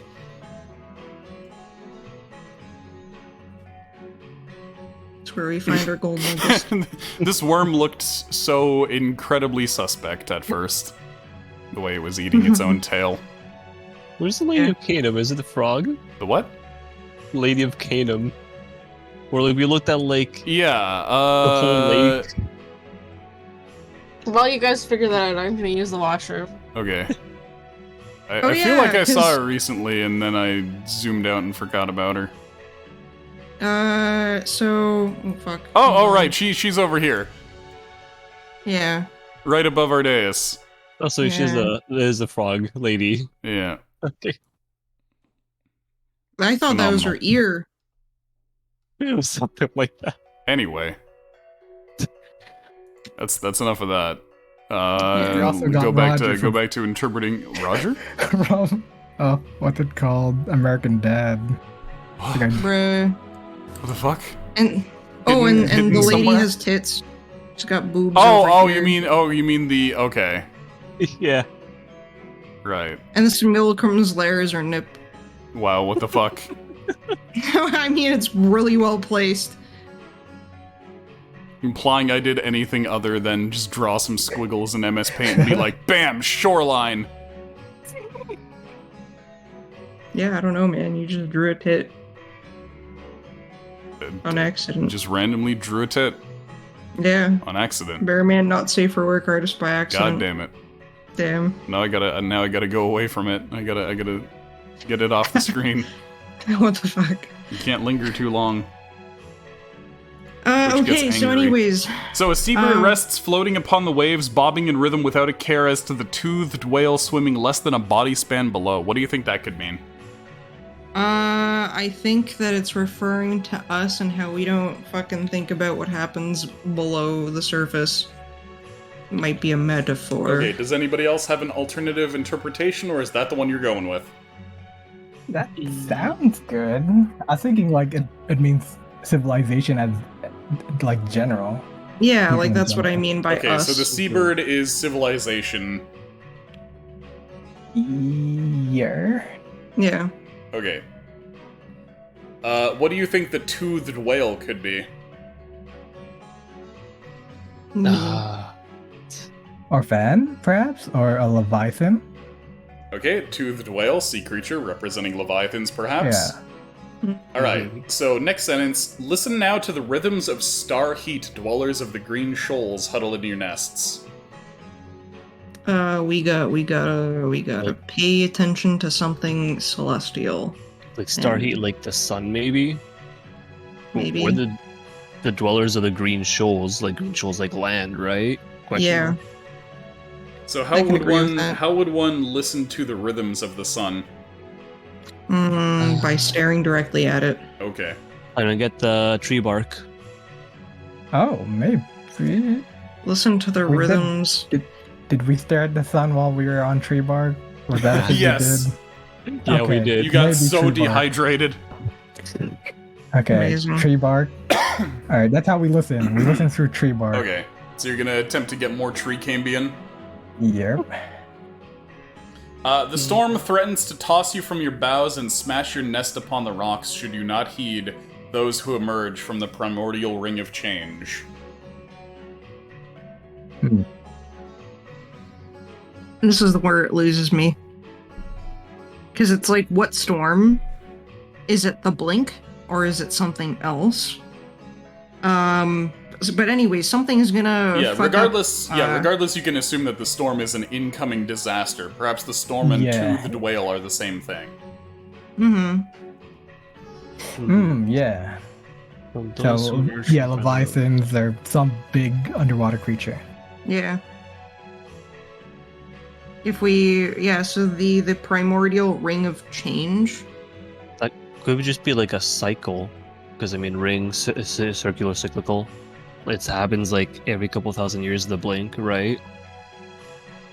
I mean, what is the primordial ring itself? In terms of rings that you know of the Ring of Orphan. Mm-hmm. I was gonna say the ring of the sea itself was what I was thinking of. Yeah. What is the ring of Orphan? Like, why is it ring shaped? That's just the area close to Orphan where creatures are getting mutated. So it's this area here Yeah. at her brow ridge. Alright, so something dangerous is coming from there, I could assume, from that sentence. Yeah, basically, if we don't pay attention. to it, yeah, we'll get fucked. What were you saying, Sarah? Well, there's already been fucked up things coming from there. Yeah, but I guess something's even more fucked up over there. Yeah, like That's what we maybe gotta pay something attention coming. to. Yeah, maybe we're getting something from outside going through, getting extra fucky, and then Okay. Well, great hollow wooden bodies now lie like great bones, bleeding ash and gold upon the crater's floor. That's sunken ships. Yeah. Mhm. Easy. Okay, yep. The As ships long that as were two- the ships that were destroyed coming out of Castides specifically. Yeah. Interesting, sus. And as long as two remain 1 and 1, the great field of bones will grow like weeds over every pretty or petty rock walled garden. So basically, someone's lashing out because no pussy. What? Wow.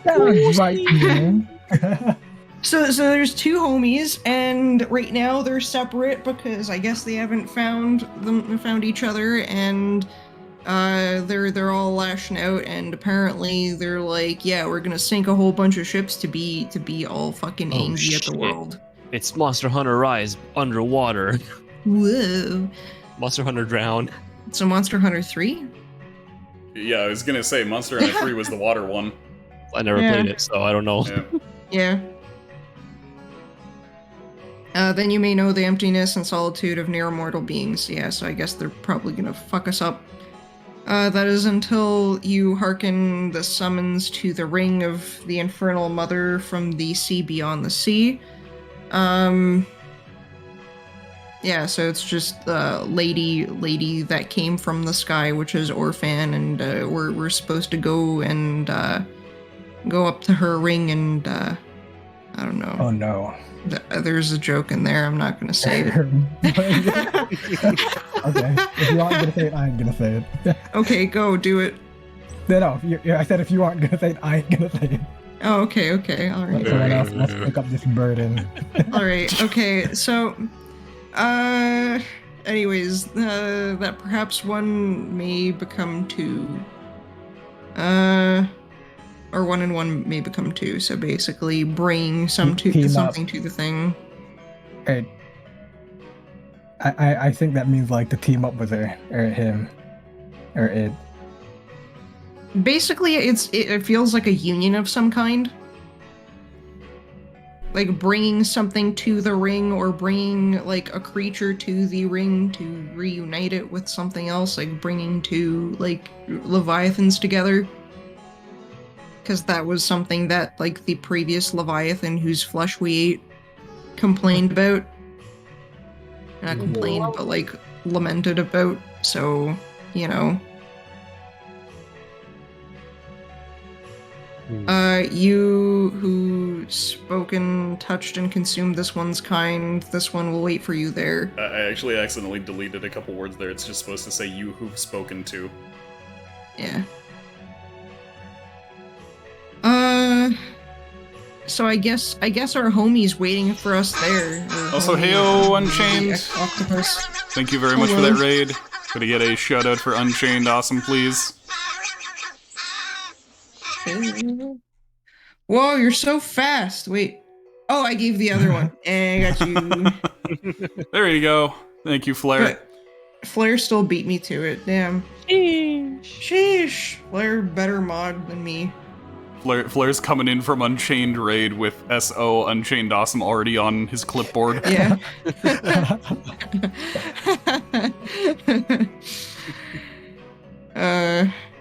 Hell yeah, baby. Instead of copying the raid message, he's like, eh.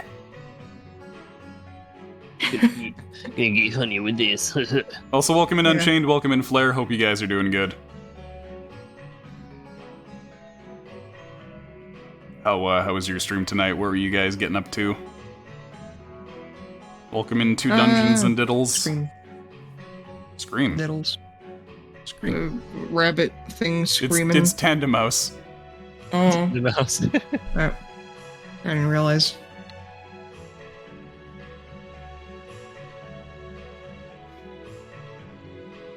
Okay. So, in that case, are you settled on your interpretation? Yep. Let's head More or to less. the Ring of the Infernal Mother. There's so much radiation there, bro.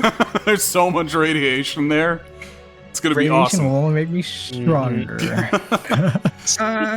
In that case, Nezrene says, then it seems we have a destination. Well, if a Leviathan wishes to meet with you, then we'd best not keep them.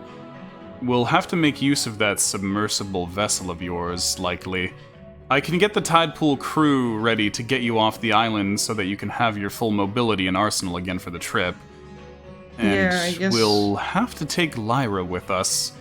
I can use her experience as a conduit to track the Leviathan that messaged you so that we can make sure to meet up. Ooh, I'm actually kind of excited to come face to face with such a creature, and a living one too, at long last. Yeah, Boy. hopefully we're able to help it.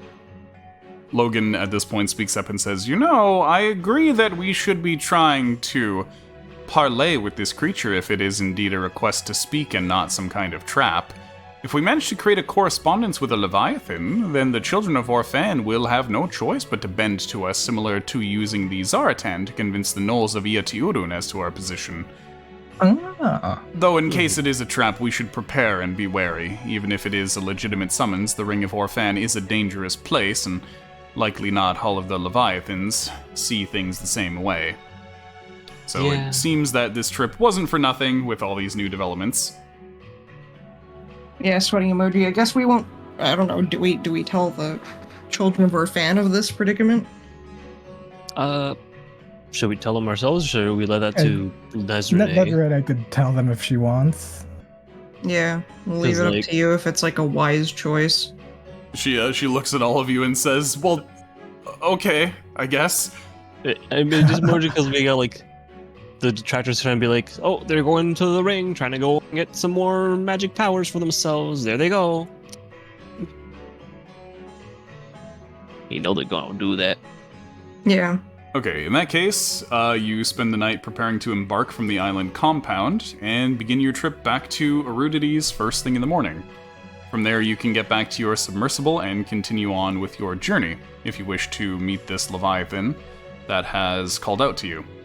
Fuck Hell yeah. yeah. But first I'm gonna Hell yeah, Batman. Okay, We need a prep. who hasn't pissed yet? I've pissed. Just I've cryo? just been drinking a lot of water. Just cryo. Just cryo. Let me chug some more water right now. Okay. You can't hear that. I have a freaking. I'm glad. Yeah, I don't like listening to people drink. Yuck. Hate that. I have to mute anytime It's okay, Bearman just- starts drinking anything on stream. Just pretend he's drinking cum. And it's funny. That's true. There you go. Don't pretend I'm doing that though. Whatever you do, I'll do it. I will have Yeah. to kill you. I'll do it. You've armed for me you. with Yep. knowledge. All right. Well, let me grab the whiskey then. Glug glug glug. This one doesn't have a cork. I have returned. Yes, hello. Tyler's drinking cum. Yeah. Really? Yeah.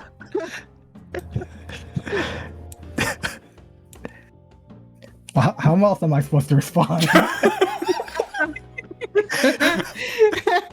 That was the only correct. That was the only correct response.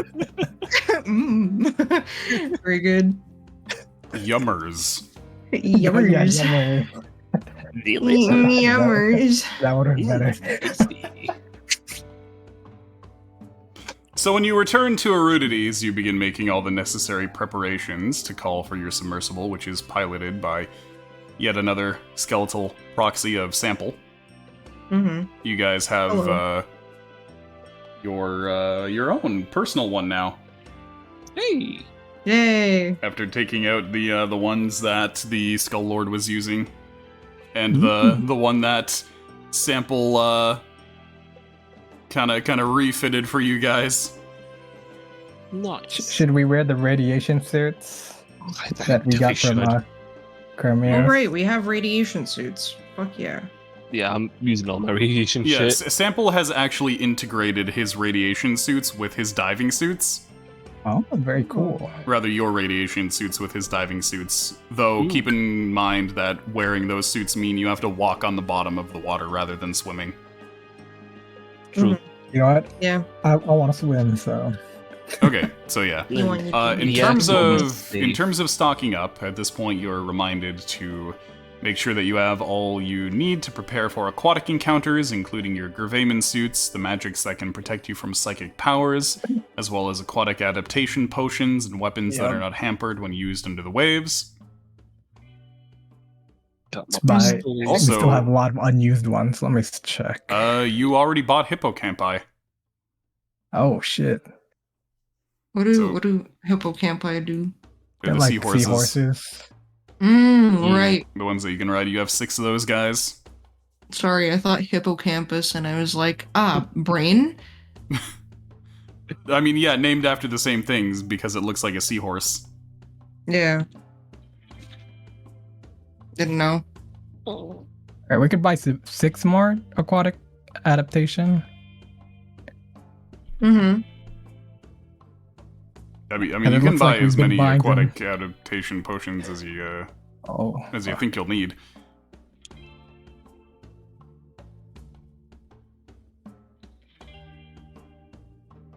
But yeah, Sample says, you know what's amazing about these hippocampus guys?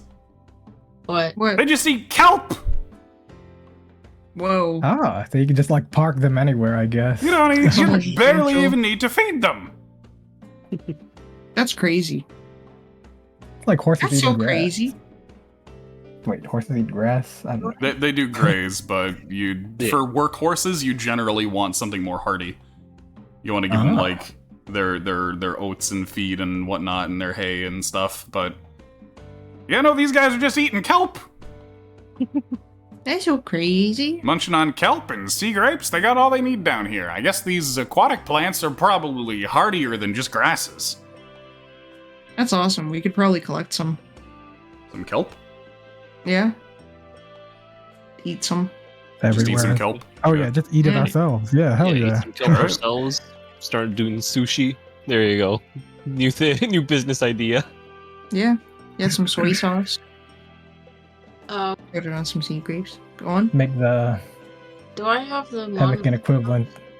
Yeah, you guys Of will have seaweed. the Monoceros and the Terrapin now. Mm-hmm. Those are What's aquatic? right? immutable, which is will keep them safe from radiation, right? No, it keeps them No. safe from having their form changed.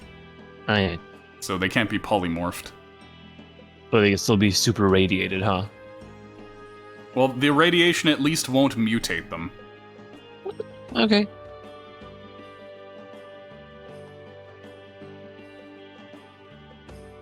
Okay, so in terms of supplies specifically for this, what do you guys have? You have how many aquatic adaptation potions? 6. Okay, so who's going to be aquatically adapting and who's going to be staying on the sub? Our days are gonna be swimming around, I guess. Okay. Movement is his thing. And our I'll- bard as well. Yeah, I'll probably sub and like just Okay, suit downwards if needed. Sub and snipe. Yep, sub and snipe. And then, of course, Yax and Olivier just have the ability to breathe underwater already, using their Gravamen suits.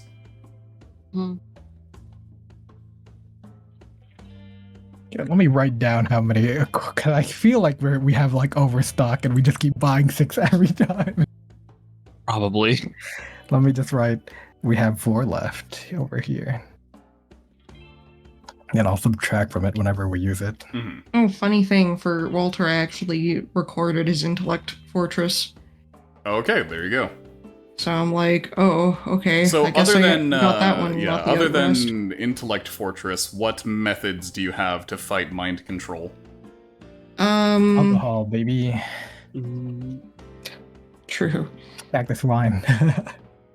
Everyone Right. goes in a little tipsy. Moish guts is scrolled. God damn it. Oh, it's scrolling too far. The Leviathans, do they count as aberrations? Yeah. Okay, so I have greater enemy aberrations. Let me look at that stuff. It's just mainly going to give you the +4 damage Yeah, it's more and damage stuff. ability to, like, track them. Mm-hmm. I know, like, later I get stuff to help me against them. Oh, here we go. Resilience against prey assault on mind and body. When target of Slayer prey force you to make saving throw. I'll go back to put, like, Slayer's prey on them. Yeah.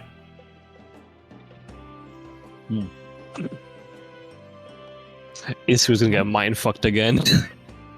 Yeah, so what else do you have in order to fight against that?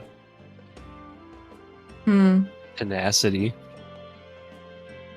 Serious answers only, please. Nothing. Nothing right now. I can't think of anything other than the cactus wine. Yeah. We got Cactus One, we got the Mind Fortress for Smalley. Is I it got, possible to get any kind of spells like as like scrolls or? We need a spell called Tinfoil Hat. Yeah, I don't think intellect it's- intellect fortress affects 1 creature. So I used They to have resistance to psychic damage Oh, and here it is. advantage on intelligence, wisdom, and charisma saves. Oh, no, that's a part of my thing. I have Protect from Good and Evil. It takes concentration, however. Yes. Yeah, so I can only concentrate on the one thing. Yep. It's one person I can. Yeah, so Help. just 1 person would get the benefits of intellect fortress. Is there Yeah. a potion that can help? Is there what? Like a potion that can help? Do you know of any? Alcohol. Yeah. Well, you know that if you get drunk enough to reduce your intelligence to 10 with to reduce it below 10 with the Okay. cactus fruit rum, I was then about to say, oh yeah, I'm there already. it becomes impossible to read your mind. What? Oh, okay. It does Is not that- become impossible to charm you, however. Or Wait. other things like that. The Axis intelligence is 9 or 8. Yeah, so Yax Whoa. wouldn't need much cactus fruit rum to Amazing. but they actually use the cactus fruit rum in order to make people more susceptible to suggestion. Okay, let's see. So while So I guess- while it does prevent mind reading, Mm-hmm. You're still easily manipulated. yeah. And Well- also, just the intelligence loss itself is not necessarily a good thing to have if you're an intelligence-based character. Yeah. Mhm. What else do we know of that just gives like advantage on wisdom saves? Like, oh yeah, like I said, I got like protect from good and evil, but it's also like one person concentration. Yeah, I mean, you can still use that on yourself. Yeah, on myself or like to help others. Yeah, so I guess Wally can take an intellect fortress. Logan is Scroll, or scratching his actually, no. beard, thinking, was there anything that we've used before to get over mind control? I thought it was the wine. I completely forgot what it was. I assumed it was the wine, the cactus rum. I mean, Oh, that's Yeah. to prevent it, potentially. Get over it. There's smelling salts. Ah, But we're there it underwater. is. Oh wait. Smelling Okay, salts. I assumed we couldn't use it because we'd be underwater. Well, they are sold in New Pontes. Oh, true. I forgot about that. Oh yeah, let's get a bunch of smelling. I already have a bunch of smelling I salts. forgot have about the 12. spelling salts. They even Fuck have the yeah. rings So on if it. you're affected by mind control, just jamming smelling salts up that person's nose will snap them out of it. But you have Yeah, to you you guys have to ever- use your action to do so, and you have to be within 5 feet of them. Yeah, I want to buy some in New Pontes. Can Wally buy intellect fortress? You want to buy some intellect fortress scrolls? Not even guys, like scrolls, the like actual using. spells. Oh, just the spell Spells. itself. Yeah, you can buy Yeah. the spell itself. It's Or can I copy it from Wally? Wally doesn't have it in a book. Wally has it in his Oh, brain. That's true. That's true. Wally's so smart. How much is it? Let me write all this. Put it all in the Okay, treasure. so to money. buy the intellect fortress spell, it's 3rd level, so I believe it's going to be 160 gold. Hold on. What school is it? It's abjuration. Okay. Yeah, it's not divination. Yeah. Is it okay if I do that, or should I just get a scroll? Go for it. Alright. Yeah, it's a spell that you commonly need. So That's true, considering where the fucking plot's been going. Yeah. And intellect fortress is which level? 3rd? 160. okay, copying a spell into a spell book. For each level of spell, yeah, okay, so it's just 10 gold pieces for the ink, and then 150 for the spell. Okay. So 160. Okay, it's all written down. That's like only a drop in our treasury. Our cheeky little Okay, treasury. so yeah, no, you've got Intellect Fortress written into your spellbook. You might as well just Yeah. go wild with spells one of these days. Yeah, generally what wizards do is as soon as they have, like, enough gold pieces, they're just like, I pick up every spell. How Yeah. much? Just Can we buy spells in bulk? Wizards. The only Magical restriction hoarders. is that you have to find somebody who is, Ah, one, true. willing to let you copy their spell, and 2, has the spell. Yeah. But Intellect Fortress is a relatively common one, so you're much more likely to find, like, Intellect Fortress than you are to find, like, Death. Yeah, like the early spells, right? Those are probably easy to get all of those. Like 1 to 3. Yeah. Spell slots. Things like Necromancy are also very hard to find. So Yeah. specifically, you would have a very hard hard time finding somebody who has, like, Vampiric Touch. Mhm. You'd probably have to go to Samaria to find something like that. Interesting.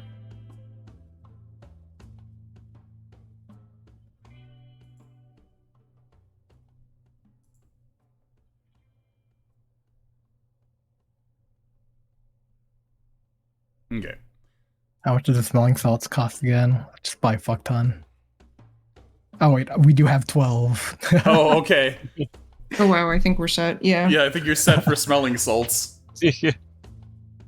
So Yeah, yeah, Dave's just been just using figure them, out who's holding the smelling salts then.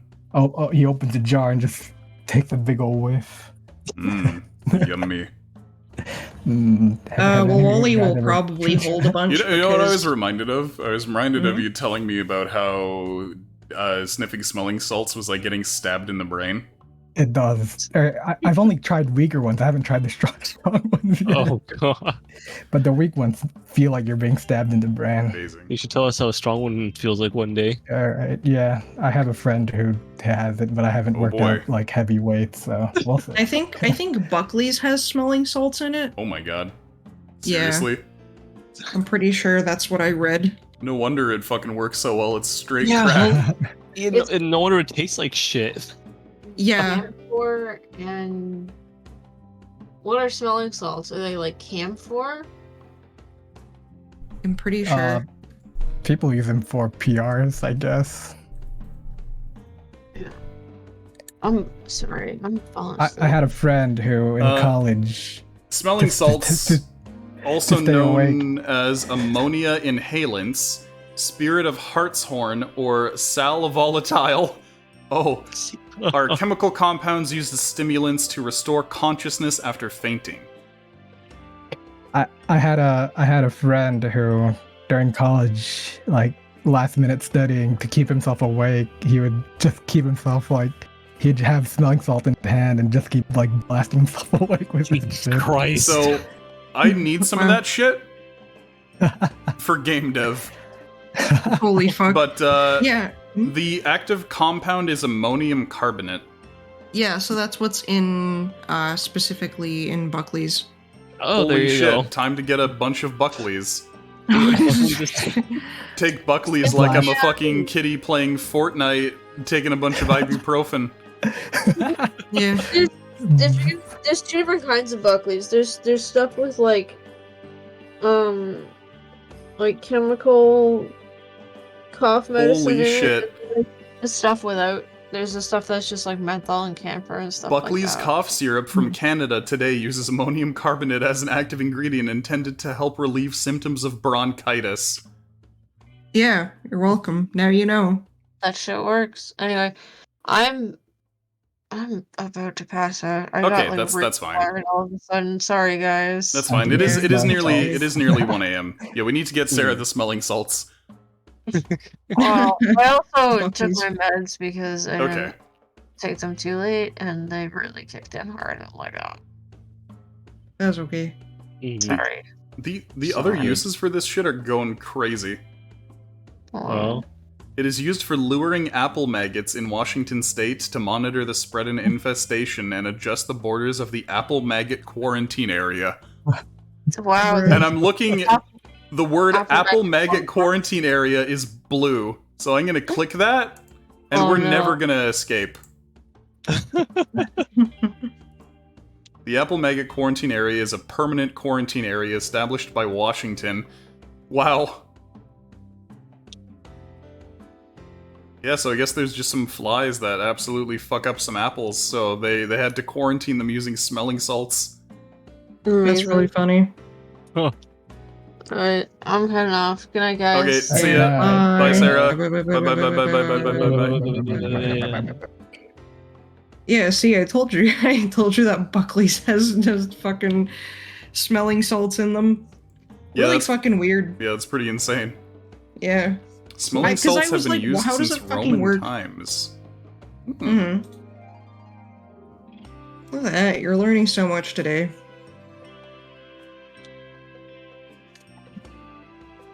Ammonia gas is toxic in large concentrations for prolonged periods and can be fatal.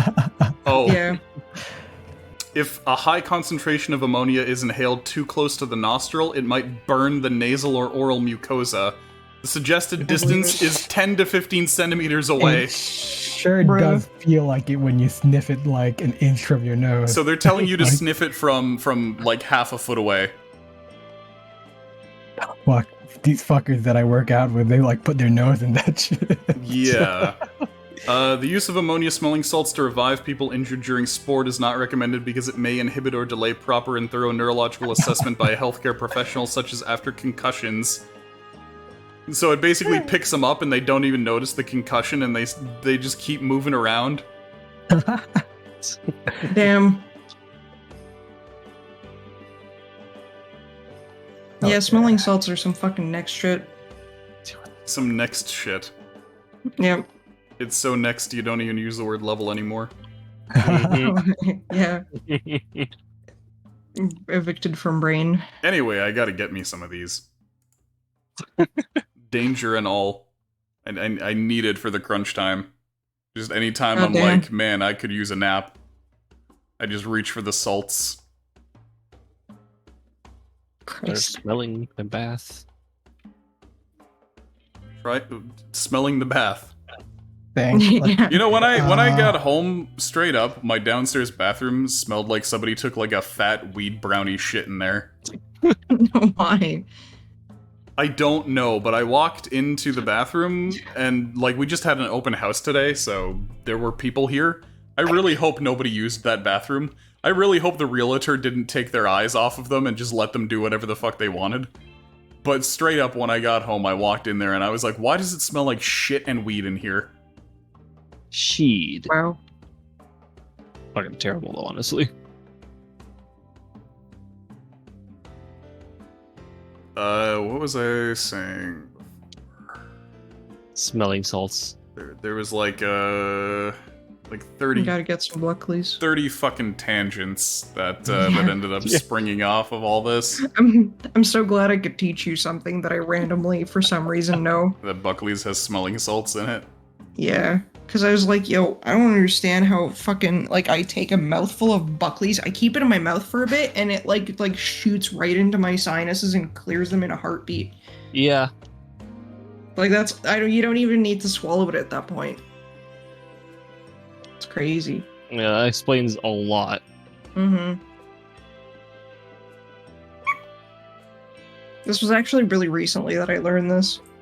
Like, I was having a really big Damn. allergy attack, and I was just like, what the fuck is going on with me? So I just literally took a mouthful of Buckley's, kept it in my mouth, and it just cleared my sinuses, and I was like, alright, pog. But wait, why does this work? And yeah, that got me to reading. I'm honestly surprised that other, like, pharmaceuticals don't do that. I'm wondering if they just don't interact well with, like, medication that's, like, active. They open the smelling salt and wakes everyone up around that business. Yeah, it also tastes like garbage, so Yeah, the well, yeah. actual, That's Buckley's thing, is it tastes awful and it works. yeah, like Yep. saliva and sewage, terrible, and it's It ta- bitter on top of Wait, everything. it tastes and like saliva? yeah, I don't what know. does- There's like a weird. I think What it's does like the saliva sap. taste like? Do you not taste your own saliva in your mouth? No. No. You're No. fucking weird. You're That's like just one of the those normal- people that's like, I don't taste like water. No, I taste It's like water, not but looking at your nose, you don't notice it anymore until it caught up. Yeah. But no, the way Like, of course I saliva don't- works is Mhm. that the reason that you taste anything to begin with is because you have saliva. Like yeah, but your saliva's saliva also has a flavor to it's, it. it's an agent that breaks down the enzymes and other things. So maybe it's not that you're tasting your saliva. Maybe it's that you're tasting your own mouth. Yeah, tasting your mouth breaking down. You're tasting your Maybe. mouth breaking down. Ah, get it out! Get it out! Patu, Fuck. patu. Maybe. Anyways. I don't know how it works for lobster people though. What the Yeah, fuck? maybe that's why you taste it. Shut That's the why fuck they're up. always like frothing. Like if you ever see crustaceans like frothing like bubbles at the They're mouth. tasting there. That explains it. You can't froth properly. Fuck up. Okay. Anyway, so 12 smelling salts, 6 aquatic adaptation potions, 6 hippocamps, 2 Gravamen suits, a sniper rifle, 2 casts of intellect fortress.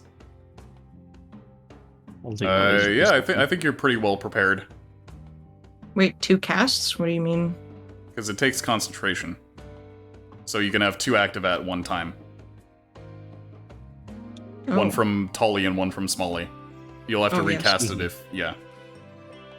And then Yes. you got like the one cast of protect from good and evil. Mm-hmm. Keeping in mind that these are concentration spells. Yes. Yeah, they're gonna cast them on themselves, so if they need to administer smelling salts to other people, they can at the Okay. very least be sound of mind. So in that case, is Wally and or Smalley going to be with an aquatic adaptation potion and on a hippocamp? Yeah. Okay, one or both. I think Wally's just gonna be on it. I don't know. Give Smalley one just in case. Okay, do you want him to just be hanging out at the submarine with a hippocamp? Yeah, and Okay. maybe like an aquatic adaptation potion just in case. That'll be the backup one. I guess Smalley and Pumpkin can be hanging back, ready to jump in if they need to on a hippocamp. Yeah, because he's a little delicate boy. Okay, in that case, so yeah, Iskra is gonna be on there with the sniper rifle at the ready. Mm-hmm. I assume that Ardeus, Ardbar, and Rolf are gonna be going out. Yep, we're water boys. Okay, Old Brick could go either way. We each have like Logan's two smelling going out. salts each. Yeah, Logan's gonna be going out with you guys. Yeah, he needs some adventuring, that Logan boy. Logan's also just pretty well built for mounted combat because of his shield and gun combo. Yeah, He's basically a dragoon. In the yeah. like Logan's so not the fucking cool. fantasy sense, in the like actual like mounted gunner sense. Yeah, he's so fucking cool. So that's 1, 2, 3 hippocamps for the Ard squad, 1 for Logan, Yep. 1 for Wally, and then 1 back home. Do you guys want to pick up more hippocamps? Yeah, they eat sure. fucking seaweed. Okay, We just have a they're yeah, it's 250 gold per hippocamp, so you could pick up another couple to bring your total up to 8. Sure, just so we have one for everyone. Yeah, that way your like Snow Day can get on one, for instance. Yeah, like a backup. It's our getaway vehicle. So we're getting 2 more. We have 6. We're getting 2 more. Yeah, so that'll bring your total up to 8. Okay. Okay, yeah, and then you just got the Gervayman. Okay, in that case, we're going to start at least the first leg of this journey until we get up to stuff. And we'll get on the boat. Yep.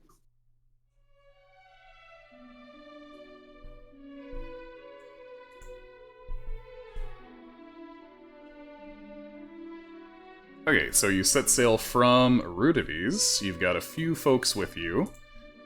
You've actually got quite a few folks in your submarine. It's pretty packed in there between the hippocamps and the party members. So you're in company of Nezrene, and for the first time, Lyra, who is being brought with you so that you can trace and communicate with the Leviathan. Yeah. What do they think of Sample? Nothing surprises them about you guys at this point. Good. So the first leg of your journey is shockingly quiet. It seems like much of the sea life has been driven from the area around the eastern Canaan seas. Eventually, you pick up what seems to be the cause of your... Eventually, you seem... Take 3. Eventually, you pick up what seems to be the cause on your submersible's instruments.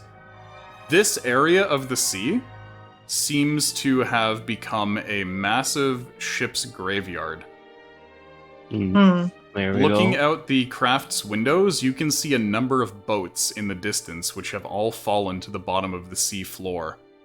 Many are upturned, with obvious visible holes punched in their hulls.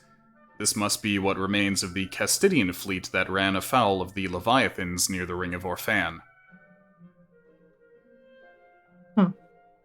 Suddenly an idea comes into your head. Oh, You'd imagine that a field of ships like that That'd be a veritable trove of things to plunder. Weapons. I was thinking that. Gold, Exactly. alcohol, documents, magic, perhaps, if you could recover them. Perhaps let's Let's do that on the way back. after. Yeah, on the that's way what I'm back. thinking. Okay, roll a wisdom save collectively. Oh boy. Uh-oh. Wisdom. Well, it's just general wisdom. Well, a wisdom save. Yeah. Because mine's a +5.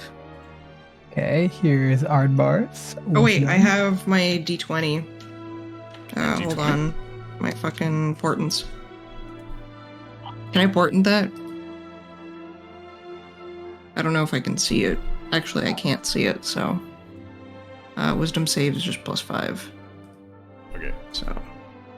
Ardeus. Ooh. And then Ulf. Oh yeah, and Ulfy then boy. Smalley. Oh yeah. Just There's the a main list of- guys. Just the main guys. Oh, just the main honestly. guy? Oh, okay. Okay. Well, Ardbard is 17 and Ardeus is Ardeus is what? 15.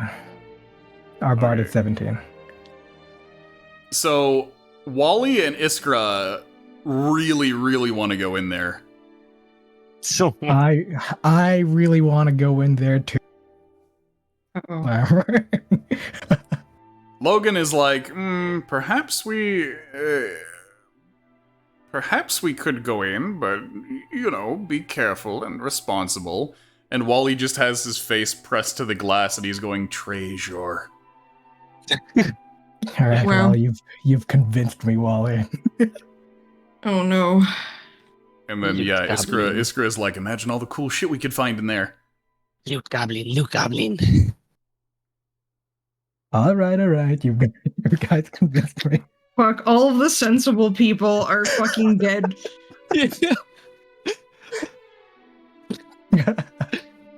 God damn it. I was about to like not do it, but you know what? Fuck. Can anyone tell if they're like being afflicted by anything? Ardeus, roll Arcana. Okay, Arcana. Let's see, maybe 10. Treasure. Yep. It's the usual. I'm unsurprised. I think it would be safer to do this with if we got backing from that Leviathan, but it might not be. It won't come back. And what does Nezrane think? Or Lyra. Let's find You out. only need one person to convince Ardeus not to listen to these guys. Treasure! Shit, Alright, let's fucking go. This is the worst possible outcome. Shit. Nezrane Just- looks out there and says, This certainly is an unexpected impulse to go out there. Could be that we're being lured in by some kind of Leviathan. Let's go right now! Oh fuck yeah! I we- wanna we meet a wanna Leviathan. Yeah. Let's go. This could be where we're being drawn to meet the one that contacted us. You know what? That sounds exactly like what I was thinking.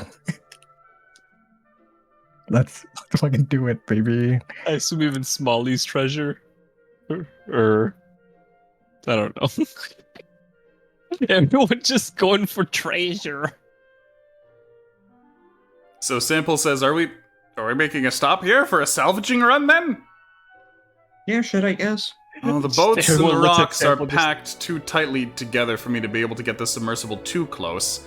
I can, however, hover overhead for support and shine the spotlights down, or wait around the edges, whichever you would prefer. Your hippocamps Probably- should have no problem navigating this kind of underwater terrain, though. Perhaps above us would be good. Aiming the spotlights down. Okay. Yeah, just so I down can before see. we go. Yeah. So we can see all the treasure. Okay, Yeah. so who is suiting up? I assume Yes, the ones Wally. failed who's have to go taking down. who's taking potions? Ardaeus and Ardbar. Yeah, it's Wally rather. Yeah, so I guess I'll suit up on Hippocamp and take laser pistol. Mm-hmm. Or you know what? Are they suiting up? Ardaeus and the boys are all suiting up.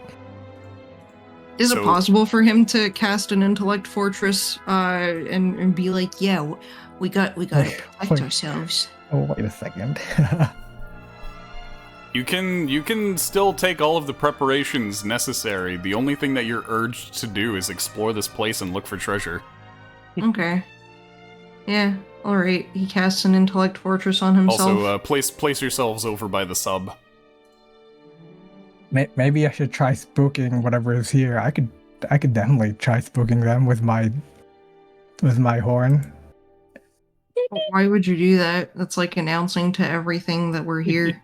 I mean, that's also We are here like, for treasure. It's like it's like a mile radius of screaming, and I don't pinpoint. You're Is it- cutting would it out like pinpoint- crazy. Ah, fuck. Hold up. Try rejoining. Would it pin Hello. the location if I were to use the screaming horn thing? It depends on how good the perception of the things in the area are.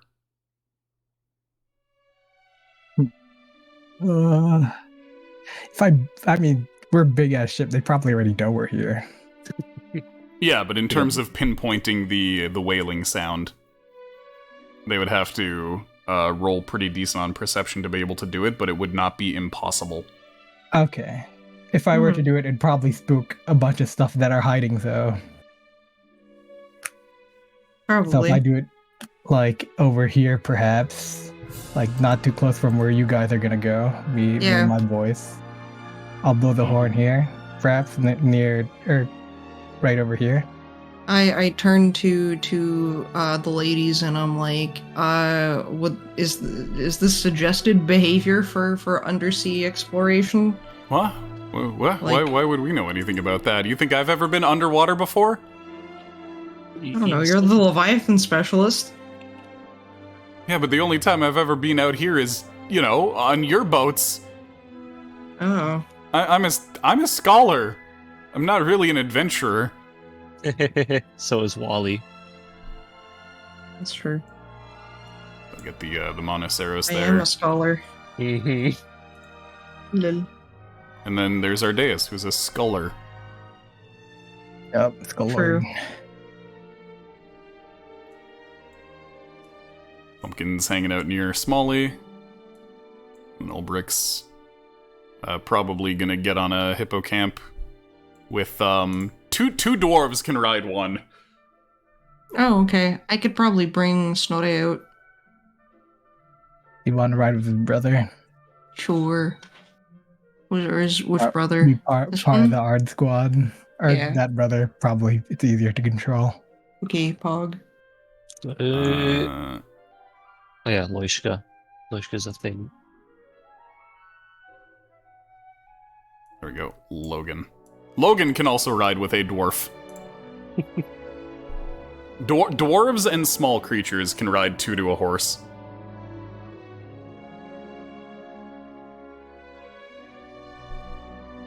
Sorry?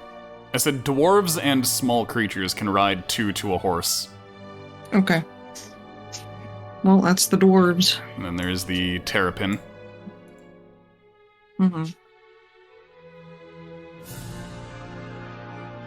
Controlling yaks, I assume, right? Yeah, but not for long, because we're Okay. nearly at 2 a.m. anyway.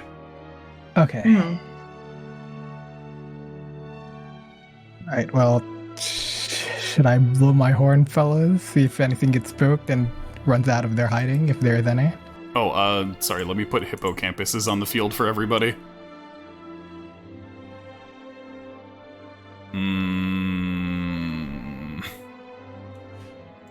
I'm too lazy. Here's horse. Because Okay, you guys can already all control horse, so let me just lengthen the horse.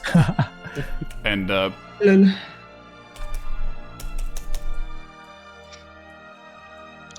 just horse multiplier.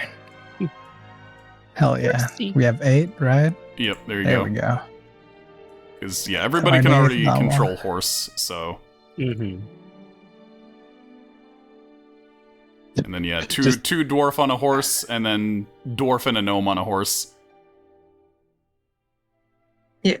I guess Right, does Snorre want to go with Rolf or with Logan or with Ulbrich? Logan Ro- wants protecting. Definitely the more dangerous route to go. Because Logan's probably gonna do some next shit, so he's gonna Okay. accompany him. He thinks In it's that funny. case, I guess Ulbrich is going with Rolf. They can protect each other and stuff. Neither of them have protection. Ardbar has protection though. Snorre has protection. That's why he's protecting Logan. Okay, in that case, they get on this one together. Yeah. So you and me together then, Wally, or You know what I need to do? I need to actually Fine. lengthen the horse that the Medium. dwarves are on slightly more. Yeah, Smalley is medium. There. Oh, yeah, Yeah. I need it like halfway, chuck your please. points. Wait. Come on, Wally is under. halfway. Oh my god, I can't stretch it halfway. Why? Fuck, you actually cannot stretch these halfway. Try to do that weird shake thing I did to like make it work. Probably not. Still. It's not control or shift. All right, Damn. whatever. It's just gonna be like, wait, what? It's not even working with wait. It's not even working with movement. You should be able to move something without snapping. Hello, roll 20. Did you just change your rules? You can hold Alt. I'm holding Alt. I can move it without snapping. Yeah, same here. I'm gonna refresh roll 20. Okay. We're having a horse party here, boys. We're horsing around. Yeah. Yeah, The horse stands on top of Smalley. That is good. Oh.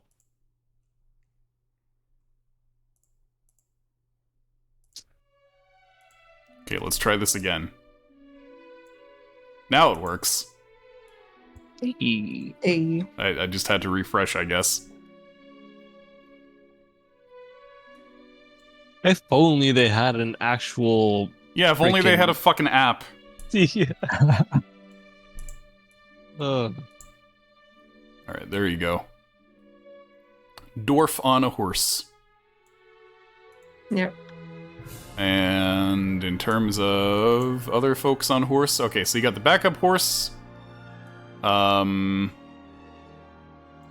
got 2 backup horses. Right over here. Yeah, we'll say you got two backup horses here. Yeah. For if the small folks want to get on the backup horses. mhm. It layers above Smalley. That's crazy. Let me just there. Hey, thank you. Question is, since I'm one of the people that went treasure, does it mean I actually want to go down to treasure, or do I want to just stay on sub? I don't know. It's up to you to decide. Yeah, ultimately it is up to you, but just keep in mind that if they're out there grabbing the treasure, they could grab the good stuff before you can and call dibs on it.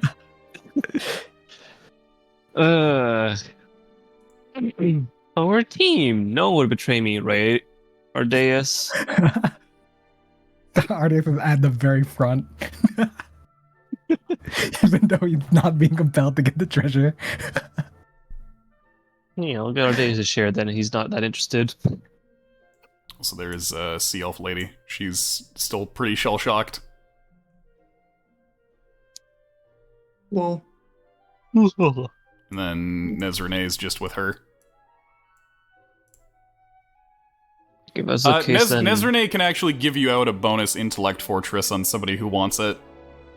ooh. Probably. Can I get it? I'll be in the thick of it. I Okay. feel. So an Yeah, at intellect least the fortress frontliners. for Ardeus. So I'll just we'll put let's see. Thank you. It's a brain. Their brain. It's so hard to see these icons in dark mode. I get this. Maybe. Or Good enough. This. I My liked the brain first did- one.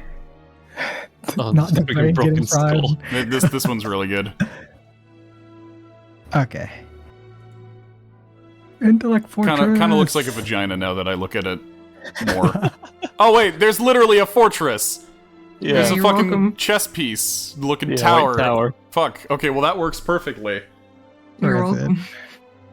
Oh, I see it. Yeah. Intellect Fortress. Okay, so who's Aardvark, give me getting that. who's getting the last one? Well, Smalley's gonna cast one on himself. Okay. Okay, there you go. And then who's holding the smelling salts? Just type that into Wally. the Wally. chat. Well, you got 12 of them, so you don't need to Yeah, we got hold 12. We could Yeah, 6 and 6 Yeah, or so who's however going to else. be like who are they going to be distributed to? I guess Logan will take one. Mm-hmm. Mhm. Snowday can take one. Yeah. I guess everybody could take one. Yeah. Yeah. And just sniff their partner. Okay. Their partner. Yeah. Smelly. Aardvark is doing Warding Bond, the classic. Mm-hmm. Okay. Then, I think that's all the preparation. all right, you guys ready? I'm gonna blow the horn. Before that, we'll start next session with the two. Okay. But, so your eye catches a golden glow in the distance, and looking closer, you can see what looks like a whole horde of treasure all gathered into the Oh. center of the area. Wow. With Oh, how yeah, it's that- gathered, it definitely looks like it was bundled up intentionally and fastened together with chains so that it wouldn't drift away. Wow. But there looks to be quite a bit of gold there. You can even see some barrels, some treasure chests, all just kind of fastened to the sea floor with some chains. Wow, wait for you. Yeah, I'm gonna add protect good and evil onto myself before we start Okay. next session. Just, type into the D&D chat what buffs are on everybody so that we can see them for next time. Okay. So int port we go Perhaps this doesn't even need to be combat as well. Like, I could try, if it is a Leviathan in hiding, we could try talking to it now. They're Use the- smart. I could try mind melding, even though that's...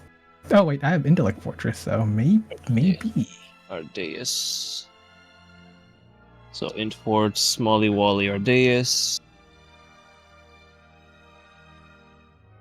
And then, yeah, warding bond on Nardeus and Ardbar, and protection from good and evil on Iskra.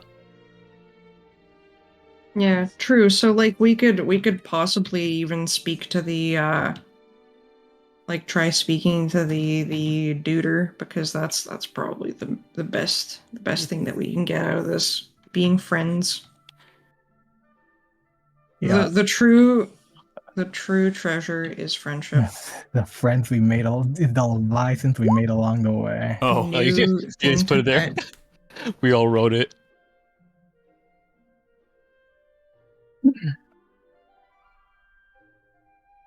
I put it in the D&D chat itself. Yeah, so Wally's gonna be looking around for a Leviathan. Oh, let's write down the game plan too. Dude Horn, try to spook him out of hiding, and then try to talk to him. Is there any way to stop the Doot Horn? Is there? Let me check. Silence. I guess silence, yeah. We just throw it into a zone of silence, and it's like, okay, we could chat now. Yeah. It's not ear deafening, I don't think. No, I'm pretty sure it was. Ear deafening would be. I would be using it all the time if it was ear deafening. Yeah, it doesn't deafen, but it does annoy. Yeah, it's more like an alarm clock going off, I feel, right? Where it's Yeah. annoying. Well, it is Like very in the much like background. like an airstrike siren.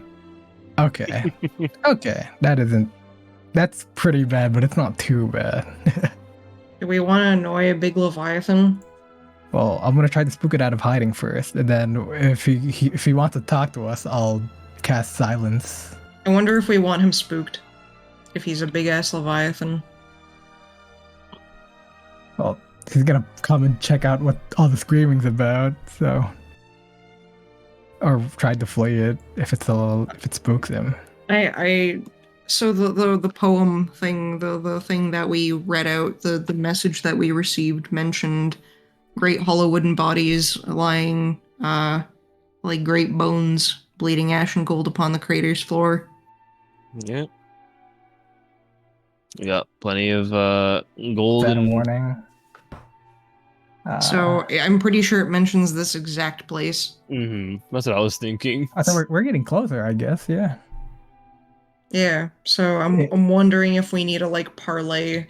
I wonder if Wally could even just like step out and read that message again. Like just out loud. How if To I do whoever's whale listening. Leviathan noises even? Just make whale song at him. Yeah, just make whale noises.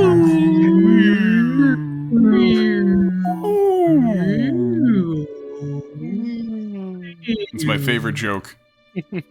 Yeah, that's good. Yeah, the siren only blasts for a minute.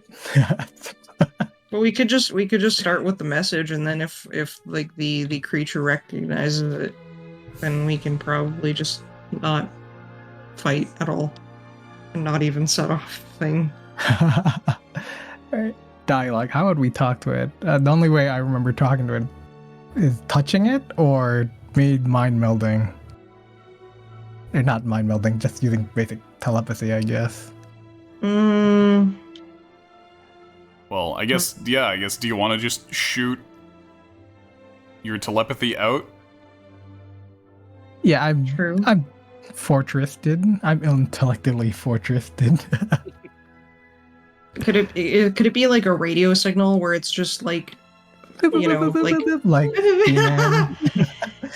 yeah, but like essentially like sending it out to see if anyone picks up on it and just like repeating the same line over and over again so that people can like cool. The way that your telepathy works is that you do actually have to be I need to see it. targeting. You need to be aware of their existence. I'm pretty sure we're pretty aware that there's something. You need to be aware of their existence in a specific sense. Yeah, their location and who they are. Yeah, you can't send it to a theoretical entity. Yeah, I mean, could Wally like read it out? Yeah, if you drink an aquatic adaptation, you can speak underwater and you can start reading the poem. He'll speak in Splatoonese. Okay. Wait, what language? What language did the previous thing like speak? Spoke in our mind. Yeah, it spoke in your brains. Yeah, but it like I don't know. I think it was trying to like do common with us, but I don't know. What happened was that it spoke in fucking nonsense to you, and then as you began talking to it, it learned your language super quick. Yeah. Mm-hmm. Well, I guess speak to it in common then. Hello? Yeah.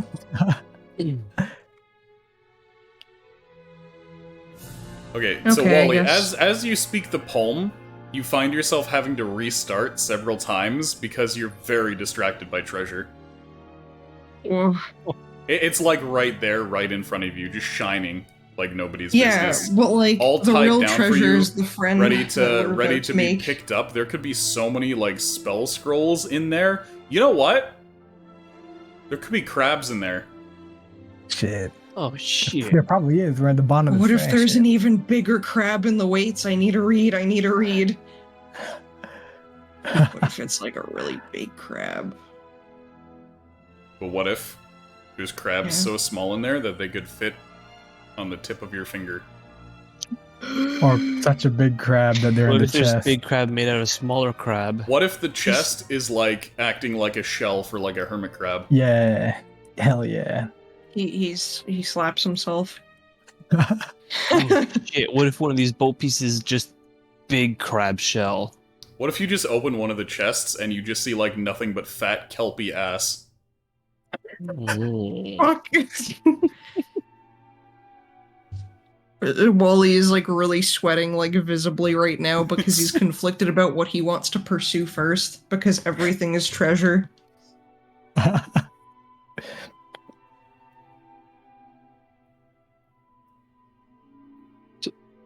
He can't move. Paralyzed by desire. This boy Yeah. has eaten too much garlic. Fuck. What do I do, man? Sheesh. As it were. How does it work? All right, fine. Our days. We'll read it out loud while he's struggling. Yeah. Okay, so you managed to read it out loud since you're not quite as compelled by treasure. Though it is like some pretty fucking sweet treasure. Yeah, our days is greed has no bounds. So, Reading it out doesn't seem to do anything though. whale noises now. You make hella whale noises. Roll a performance check. Oh hell yeah! I was waiting for this. I always wait for my weekly performance check. Here we go, baby. Performance. 18. Okay. So you Okay. begin making whale noises. Suddenly, the port door of the submarine opens, and Nezrene comes out, and she shouts over to you guys and says, "Hey, Sample's instruments are picking up a whale, like really nearby." Sorry, that's me. What? I was just seeing if I could talk to whatever's here. With the Oh. noises. Loses interest. Goes like She looks deadpan. out and she's like, "Can you like move it along? I kind of want to see what's in those treasure chests." Okay, okay. Okay, I guess we can doot the horn. Okay, I'm doing the horn, my horn, pointing upwards and doing it. All right, you doot the heck out of that horn.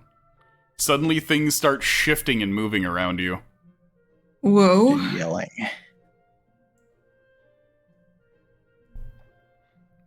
Big old patches of coral almost seem to come alive.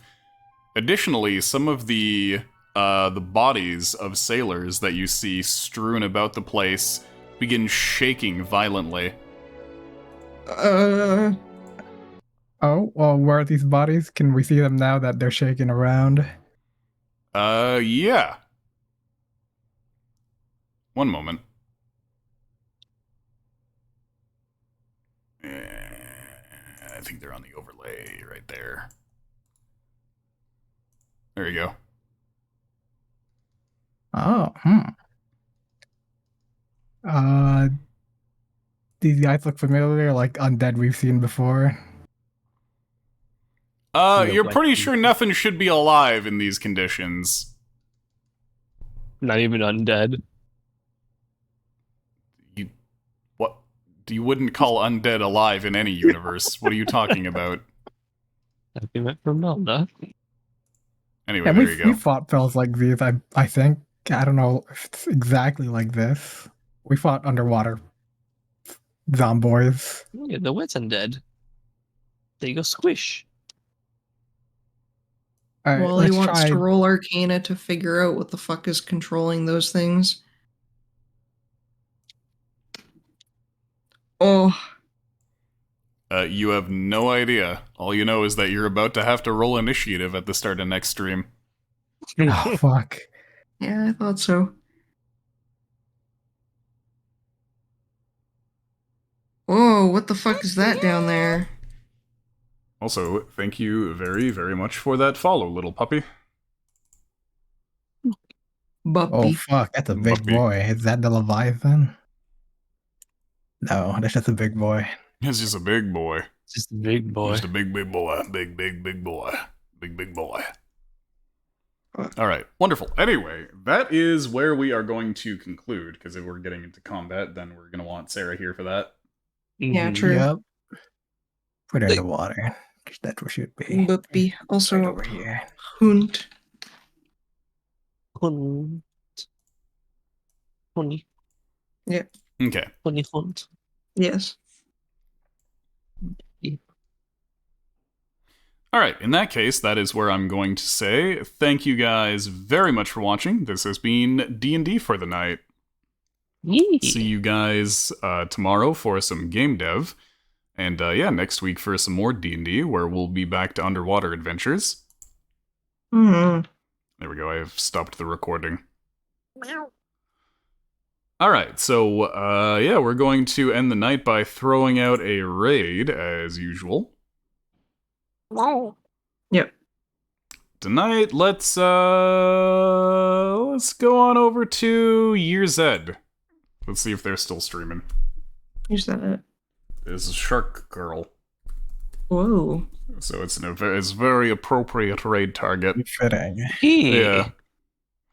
So we're going to raid Year's Ed, so drop into their chat, throw some bears down, and yeah, I'll see you guys tomorrow for some game dev.